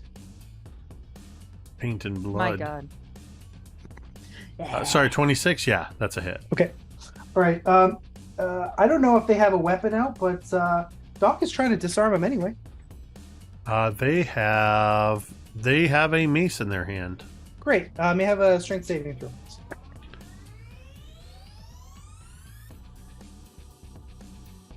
That is a 14. That is one fewer than you needed, so they drop their mace. Okay, and how much damage did you do to her? 31. And Doc is going to be riding his horse at full speed toward all of them. So, this arrow, as you spot her, recognizing her from last night, she's just sort of drawn up her mace, and you take that shot, and it just... She drops the mace, and she falls to the ground. That is the end of my turn. And this, as you see Doc moving through this area, you see him drop the warlord, or rather, commander and the priest, all with 4 arrows, 4 crossbow bolts.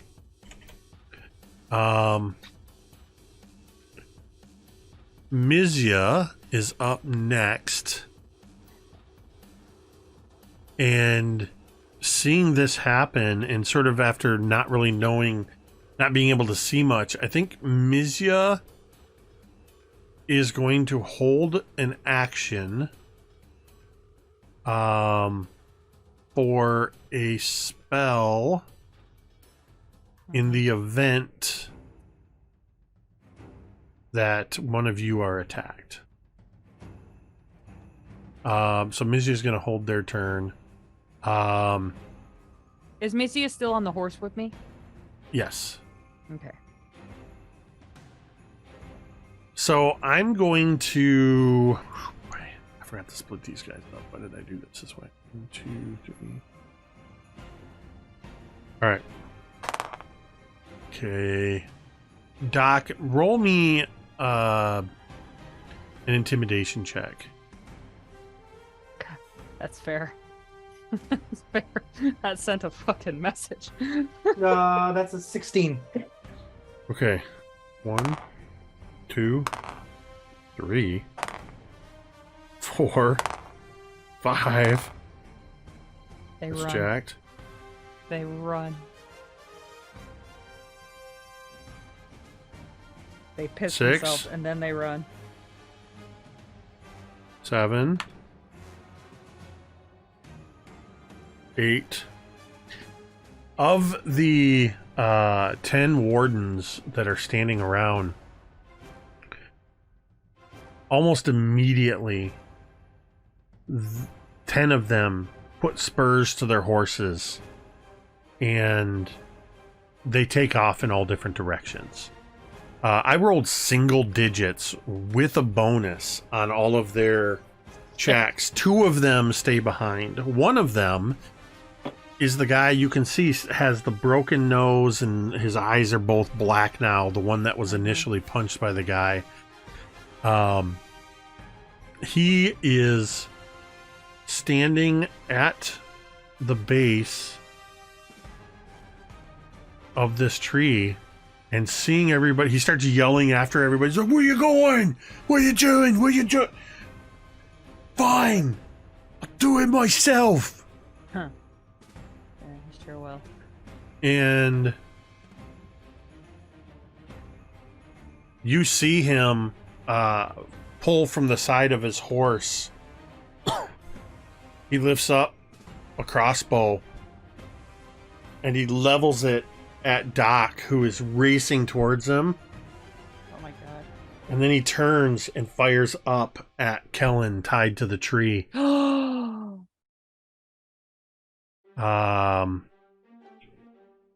And he hits. And he does. You see this heavy crossbow Marta. bolt. Marta! You see this heavy crossbow bolt hit center mass on this man. And you just see him tied to this tree 15 feet up, just go. And That'll do her. the other one is going to take a shot at he's going to take a shot at Doc. fair. Doc does a dirty 20 hit. Yes, it does. That's going to be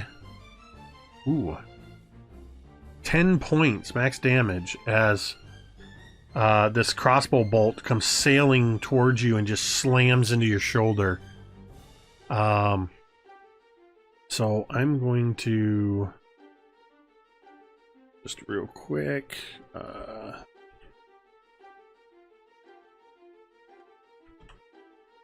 While Jake is doing something real quick, check us out on spring.com. We have t-shirts, hoodies, and so much more. Spring.com. Just search Mini Terrain Domain. I'm just moving these guys so they're out of the order since they all took off. Oh, okay. Doc.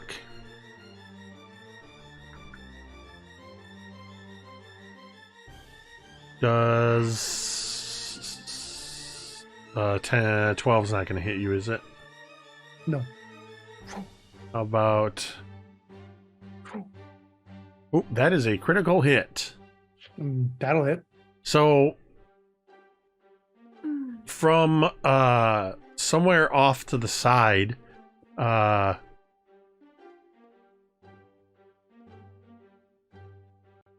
you would have to actually search to figure out where they came from. But an arrow whizzes past your head. And then another one slams firmly. It hits you in the chest, but coming at an angle. So it kind of pierces in and comes in deep across at this like 30-degree angle.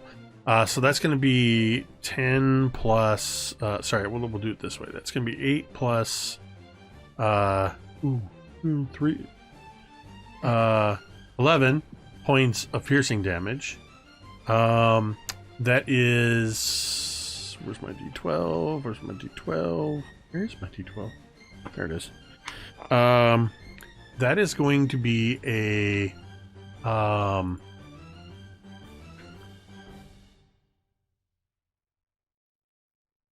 let me see.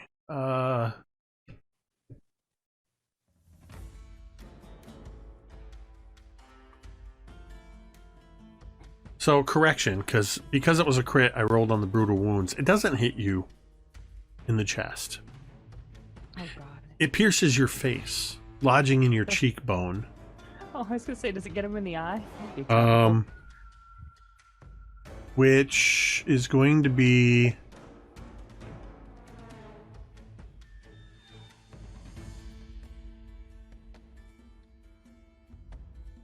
yeah, you just have this arrow that's just pierced through your face, and I'm gonna say it didn't lodge in your bone, but it basically just cut through your cheeks in and out, and you are bleeding. Meaning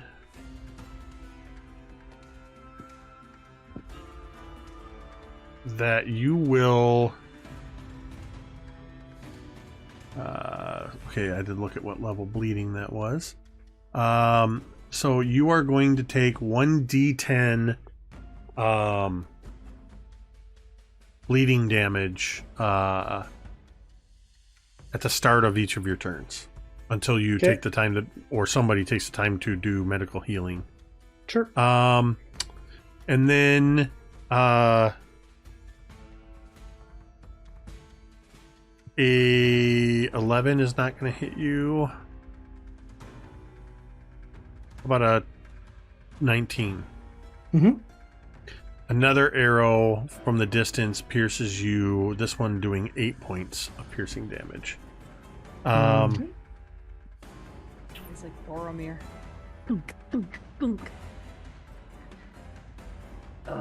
Charging on horseback towards the rest of your group. Actually not paying attention to Doc because I think he believes that his scouts will take care of you.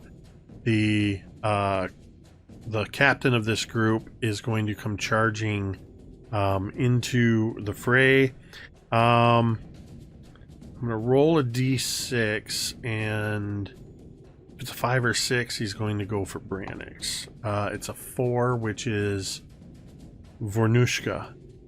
Let's go. So he comes charging at you.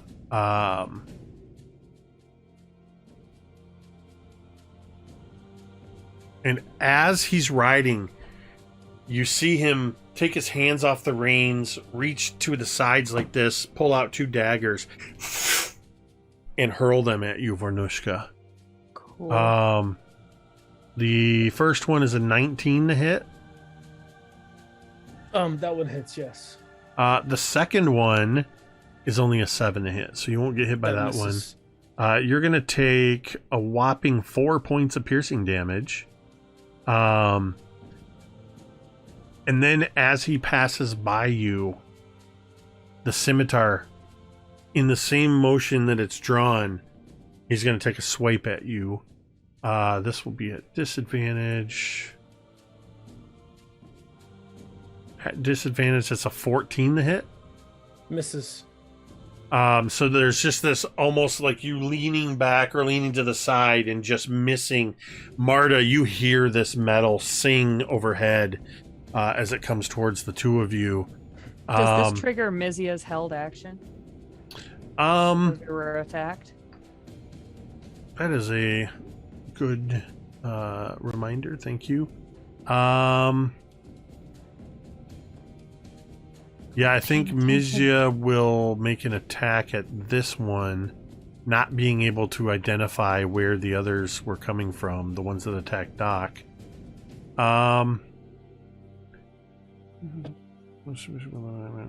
Okay. So he has to make an intelligence saving throw. There we go. He gets a fail.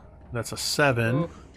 As he takes a swing at you, Mizya, Teera, in front of you, Mizya just makes a motion, and you see this sort of spectral quill appear. And then Marta and Vornushka, you see this this captain grab at his head as he is going to take 3d6 psychic damage from the mind whip. So he takes 6 points of damage. There it is. A boss. All right, Thava is going to make a death saving throw.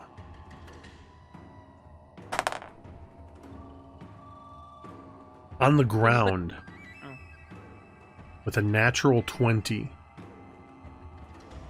Thava begins to stir. I auto-rolled these and I just realized almost all of these bad guys are just all in the same initiative order, back to back. She clambers to her feet. Arrows in her... Oh, boy. And so you started making your attacks at 80 feet, right, Doc? Yes. She's going to crack her neck.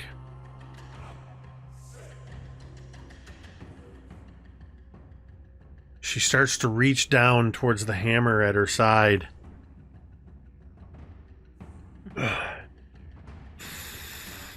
And you all can almost see the eyes start to glow green as she... Wait, let me check the range on this. Nope. Her eyes glow green, and then she lifts up the hammer and chucks it. Wow.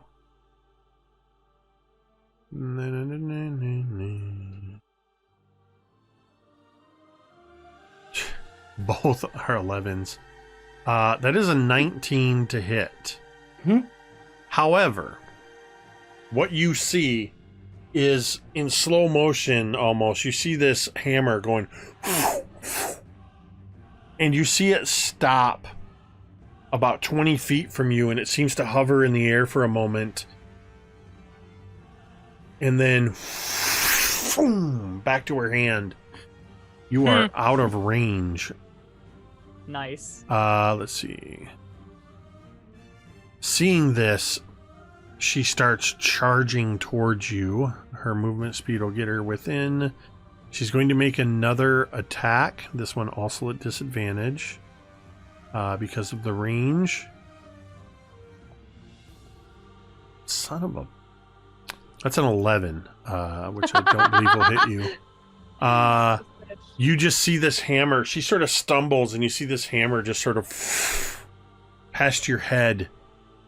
And then flies back to her hand.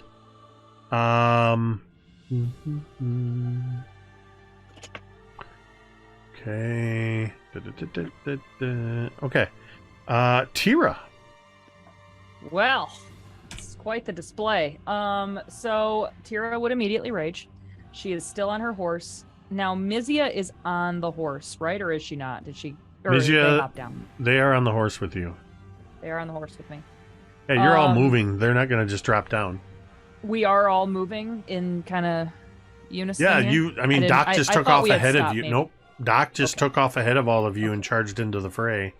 Perfect. Teera would rage, and then she would, as soon as Doc takes off, she would like spur her horse harder as well and kind of take off like immediately after him.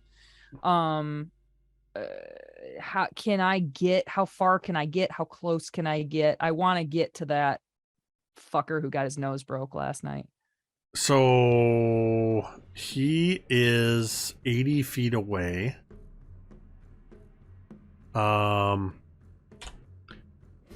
horseback. My normal walking movement is 40 feet. It is going to be based on the horse's ability. Right.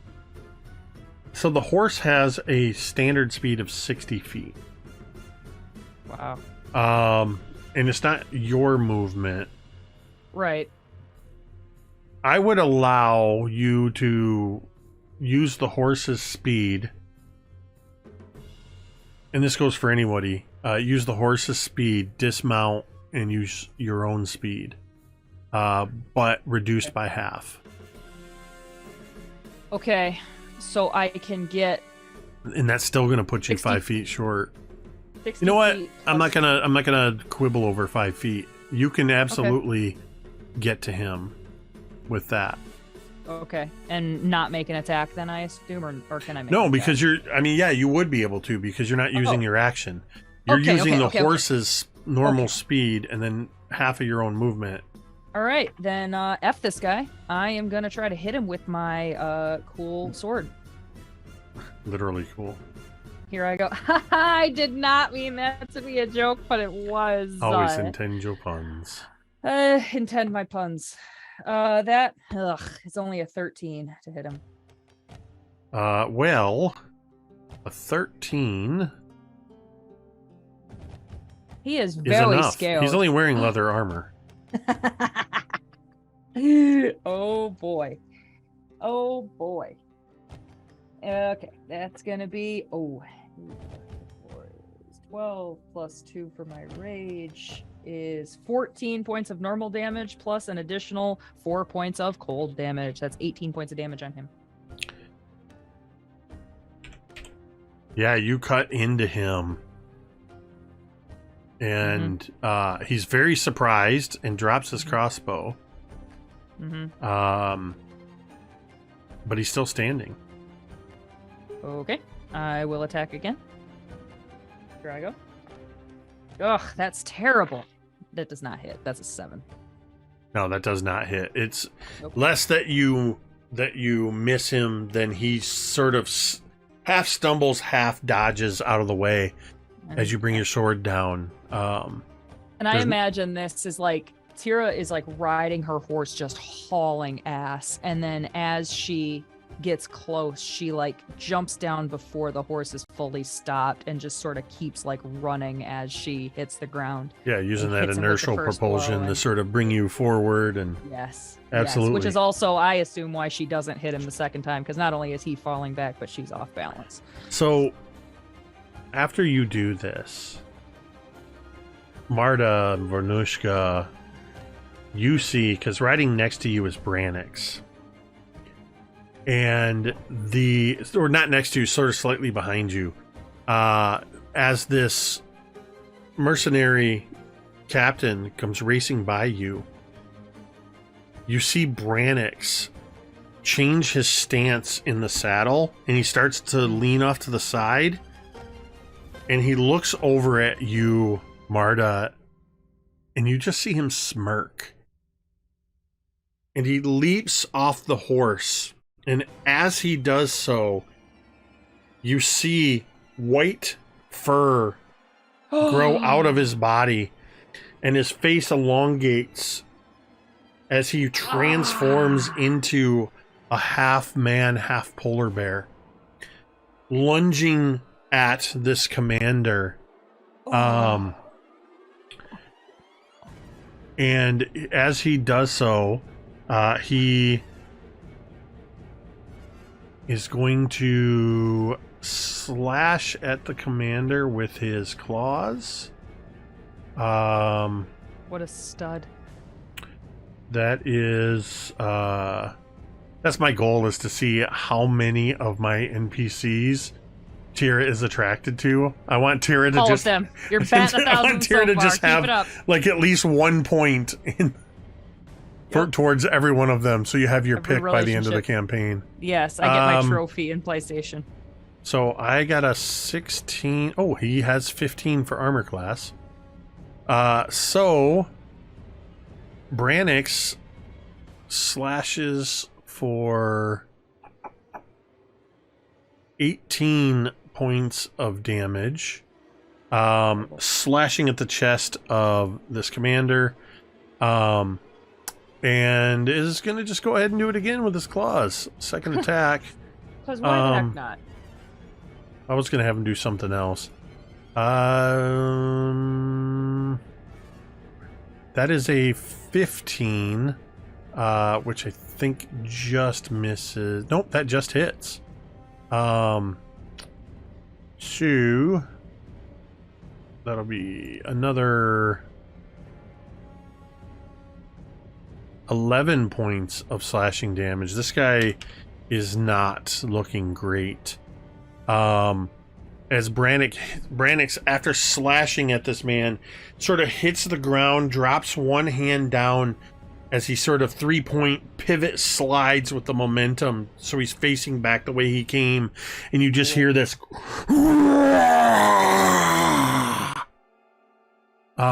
badass. That is so badass. I'm just gonna do a couple quick rolls here. That's a 14, which is enough to hit. That's not enough. I almost want these to will be faster. voluntarily let him bite me. I want to be that. Brannix's soldiers come rushing in. The one remaining thug or warden gets cut down. They're not quite able to get in and do anything to the one who shot Kellen. I hit the one that hit Kellen, right? Yeah. Yes. But you didn't kill him. I just wanted to make sure. I know. I gave him big ouchies, Okay. though, and I'm proud of myself. Marta, at this point, there is only one of the soldiers left. Or the wardens, or sorry, yeah, one of the wardens is left. The commander and the captain. That's pretty much that's left out of this contingent of 11 people. What would you like to do, Marta? Okay. How far away is Marta from the guy who was hanging from the tree? 80 feet. And you're on horseback with Vornushka. Yeah.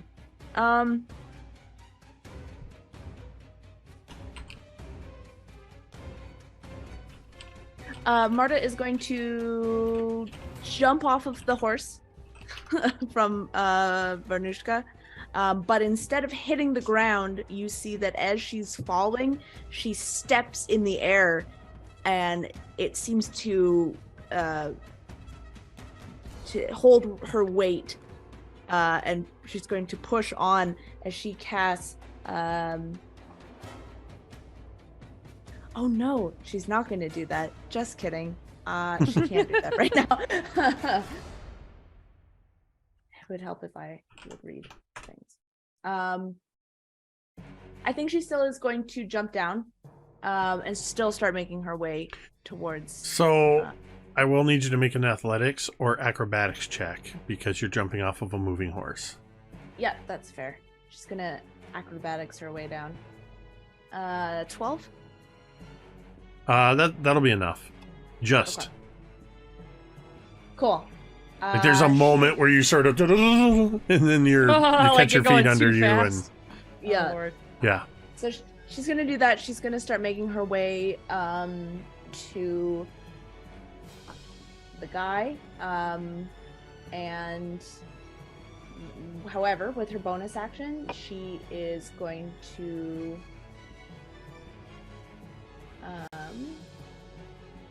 cast spiritual weapon and aim that at the closest thug to her. So your movement speed is, well, the closest one to you. So if you moved your full movement speed of 25, Yeah, 25. that puts you 55. That's actually going to be the bandit, or not bandit, the captain, the one that attacked you guys on horseback, that the werebear attacked. Perfect. He's behind you, but he's the closest one. Perfect. Yeah, she's gonna try and hit him with her sword of fireflies. Yeah. Cool. Sword of Firefly sounds like a band. It's a 26 to hit. Yeah, that's a hit. It's going to do 12 points of force damage.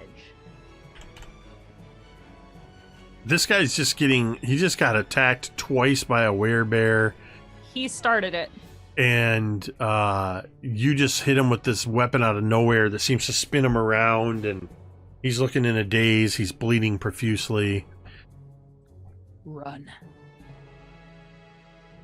Incredible. My God. Is that your guys. turn? Yep, that's it. We are like the A team. Vornushka. Vernushka looks across the battlefield. Who is left? This commander that Marta and the bear just attacked, and one soldier that Teera is dealing with, one warden, and the half black dragon, Thava Fiend, is still standing there. Okay, Vernushka is gonna quickly look over at Doc. Which one does Doc want to? Just based on looking at Doc and nonverbal communication, who is Doc trying to kill first? Doc has concentrated all. Doc has concentrated all of his attacks on the dragon, the half dragon. Okay. And you hear the sinister, all of them from In your Doc. head. Yeah, and Vernushka's eyes flare red, and she's like, "Yes, all of them." Oh my god, we're Sith, aren't we? I We're bad guys. yes, we are The absolutely. lightsaber, it's red. Can I dash in one turn to the closest person to me? You could basically do what Teera did, depending on what who you're targeting. The closest one to you is the captain, who's pretty much right there by you. You could attack on horseback or dismount. Does dismounting cost me a turn or No. an action? No. Okay. I'm gonna dismount, and with eyes flashing red and hearing the all of them, and like the whisper, it's like ASMR to Vernushka. It's like just invigorating. I'm It's going like to sand cutting videos is to the rest of us. It's soothing. Yeah, I jump off of the horse, and I'm just gonna dash and swing my axe upon the captain. All right, swing away. Let's go. That's gonna be does a 27 hit? That's a 27 hit. Yes, 27 hits. No. No, I'm just kidding. Do I have to declare frenzy before I action? You have to be raging before you frenzy. Okay. Which you have to haven't rage raged one yet. round. You have to All rage right. this round and then frenzy next. Am I okay to declare rage, or do you want me to do it next turn? You've already made one attack, but you can rage as a bonus action and apply to your second attack. Okay. Or I'm not gonna. It's up to you. Whatever makes sense to you. You would. If you would rage, go ahead. You're raging. As soon as Vornushka heard all of them, she I mean, would the way go you berserk. described all that ASMR and reaction, you're absolutely going into a rage. Red eyes. Red eyes is code for rage. It's definitely like a Sith quiet, like Yes. feminine rage. It's not a Yes. yelling man rage. It's a I'm going to kill everything rage. Tira's is a yelling man rage, and that's Of course fine. it is. So that Go gives with you. Yes, that's going to be Wow. 18 plus 2 was going to be 20. Wow. Damn.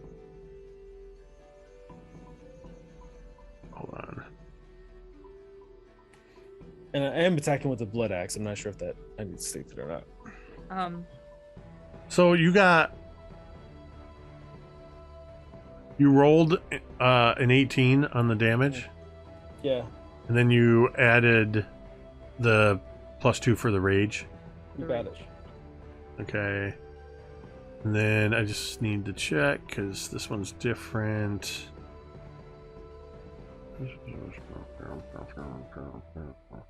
Okay. So you do 18 points of damage. Where is he? Oh. Dead. So- Gone. That's exactly how many hit points he had. How do you kill this commander?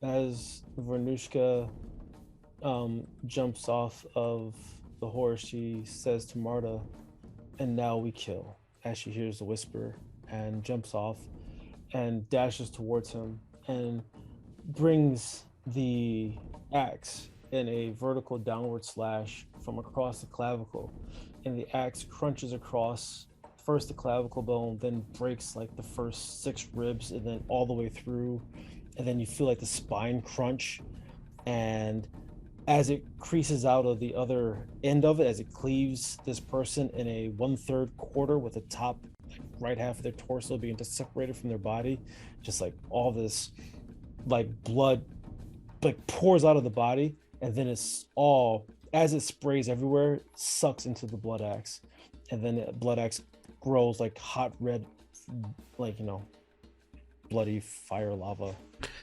And the This is a light, secret competition between us to who can narrate the best kill, and I think Bloody Fire Lava is an early contender for the top 10. light in Vernushka's eyes flares brightly, and actually you get that sort of J.J. Abrams anime light across, and as you devour his soul, you gain 65 temporary hit points. Now, that doesn't add to the temp HP you have. That replaces the temp HP that you have.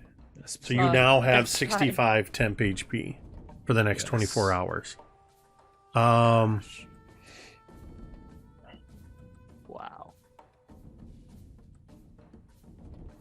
Vernushka. Yes. Who is the next target? Who's closest? Nope, you only get one attack. Okay. That's You're what I was done. double checking. You're done. You're done. Yeah, I think you've done enough. You've done. But that brings enough. us Thank you. to the top of the batting order. Doc. Oh, Doc is going to be continuing charging toward the, continuing to charge toward the man who is hanging. And as he does so, he's going to be passing the half dwarf, and he's going to shoot at her. And as he does so, he's going to whisper, but his words are going to carry across the wind to her and her alone. No one will remember your name. Oh, can Vernushka hear that? Oh my god! Let's go. I love this squad. Can we just... Does a 25 hit? Yes, a 25 Whoa. hits. Cold, ice cold.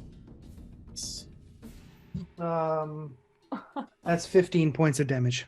That's good. Holy shit! That is enough to knock her unconscious. She falls backwards. Coup de grace, man. Actually, I think as you hit her, she drops to her knees and sort of slumps over. Mm-hmm. And he is going to keep charging toward the guy who shot the crossbow bolt. And he's going to be like right over top of him. And he is going to... how hurt does he look? Teera's right there. He has a slash mark in him that looks like it's freezing. Weird. Weird. He would be described as bloodied. Okay. He hurt. Doc is going to attempt to shoot at him from horseback. Okay.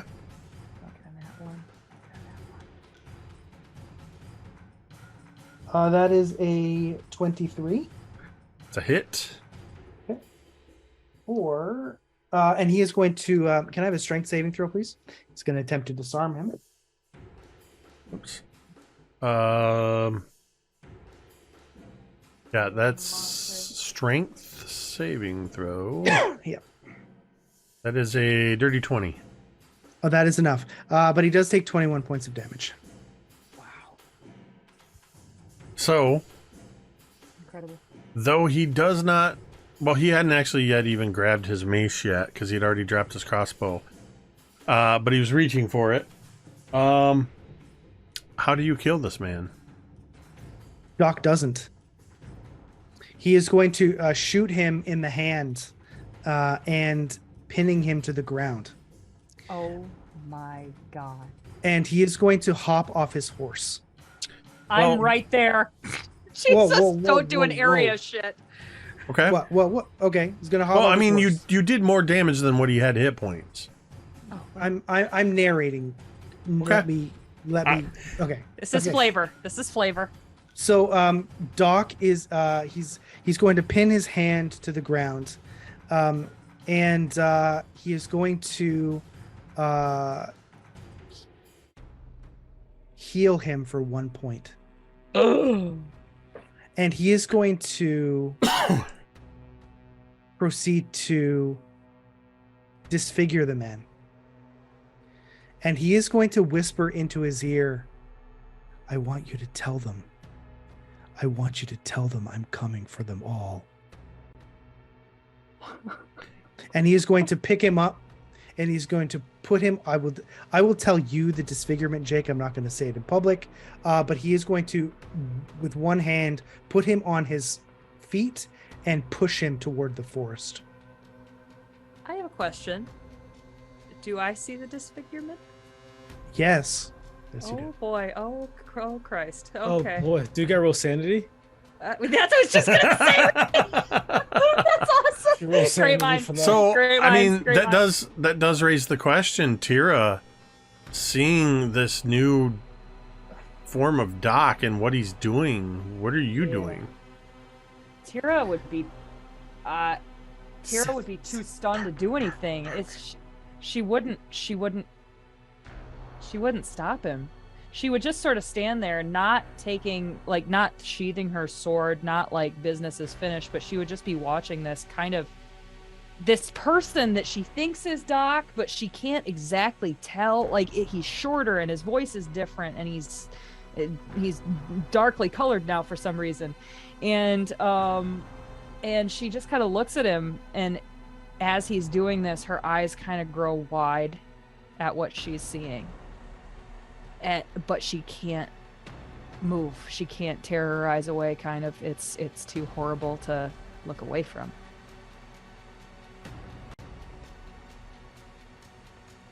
She doesn't stop him.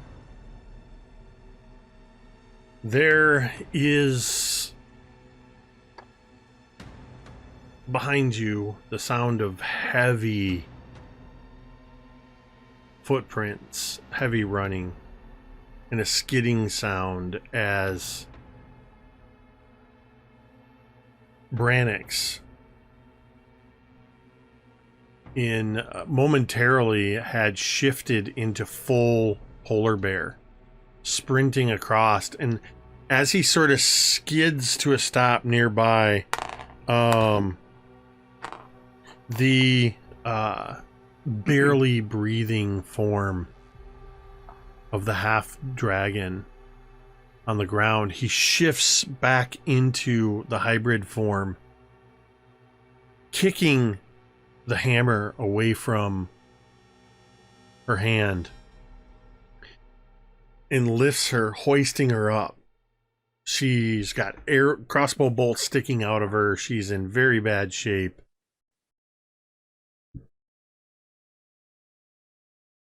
He looks over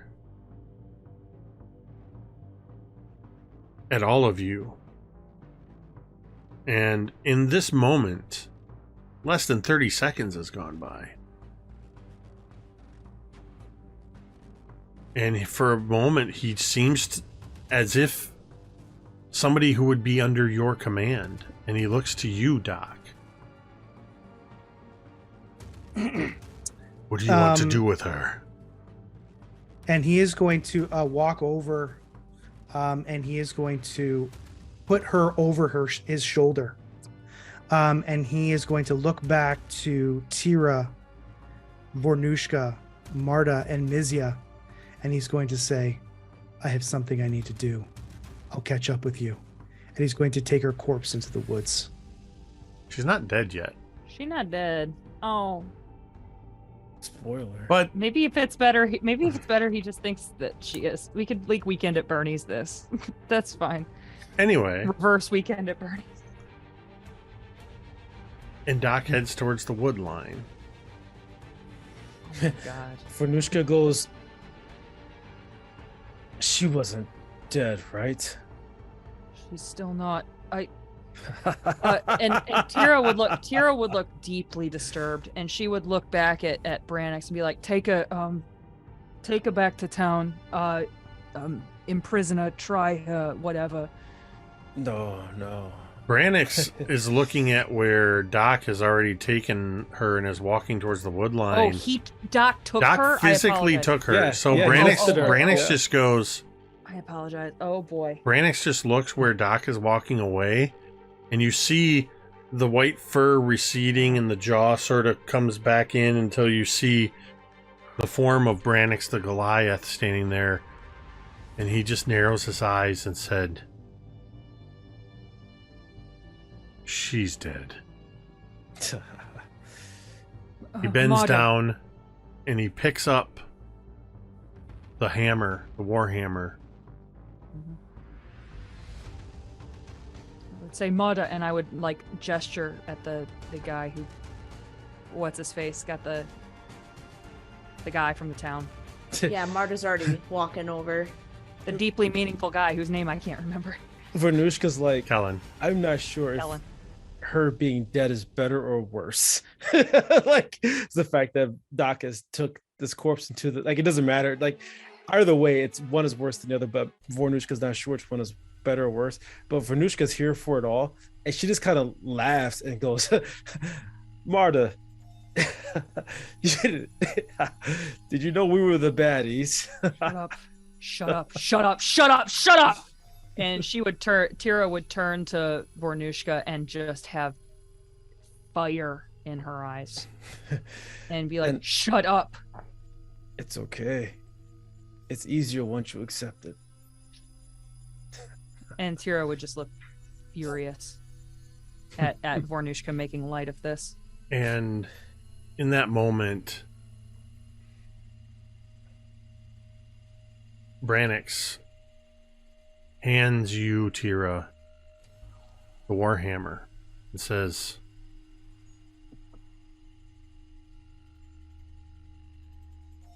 he took care of her.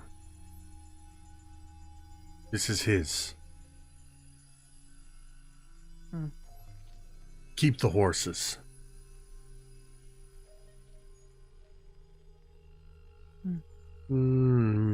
Maybe stay away from Holliston's hold for a little while. But thank you.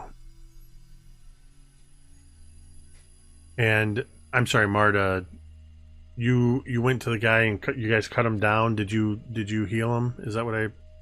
Yeah, Marta's intention is to cast Revivify on him. Branix will take him and thank you as well. How many did we kill today?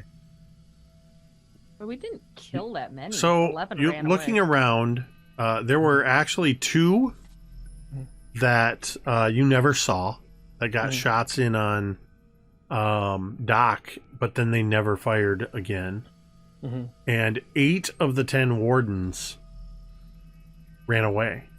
You killed their commander, you killed their captain, and you killed 2 of the wardens. And the soldiers that Branix brought are all looking like they're in pretty good shape. They're already starting to go through and just kind of get the bodies together and take care. In fact, they tell Branix to just go ahead. We'll take care of this. As Doc has disappeared into the wood line, leaving the rest of you with the horses that you have, which would be 1, 2, 3 horses. And Branix takes Kellen and starts riding away as the soldiers are cleaning up. Gives one last look back at all of you. Looks in the direction that Doc disappeared. Shakes his head, turns, and rides off. And that's where we're going to end this session. Holy shit! Gary! Out of Gary? nowhere. Yeah. Well, Damn. that was quite the session. Okay. Just a reminder to everybody watching that next week on the 28th will be our final live session of the calendar year before we start rolling out the one-on-one interludes all throughout the month of December. Jesus. Yeah. We're going to, as we get out of here, I think we're going to send a raid over to... we're going to send a raid over to our friend Dr. Faust Painting Clinic, who it's been a little while since we raided. But thank you to everybody who tuned in tonight. Thank you for the support, the meta support from Cari and Cari. Listen, But I can't help it that hey. I've subscribed now for 19 months. I'm not complaining. That's how you get you fund your own domain tomes. That's fantastic. Thank you to everybody watching in chat, and if you're somebody that likes to lurk quietly in the background, we appreciate you all the same as well. And a huge thank you, of course, to these amazing players who, just when I think I know what's going on, they turn the tables on each other as well as me. So thank you to Gary, Cari, M, Ricky, and though he wasn't here, he was with us in spirit. Thanks to Dwight as well. With that, or without whom, it would just be me talking to myself for a couple hours. With that, wait a minute. RQ Stefan coming in at the last minute with the 5 community subs, making sure that you all Thank you. are set up with another 5 domain tomes. Thank you, RQ Stefan. RQ Stefan is also curator of the clips, doing the Dark Lord's work there. So anyway, we're gonna go ahead and end the stream the same way we end every stream, and you can say it with me if you want. God. How much I did? Metadon!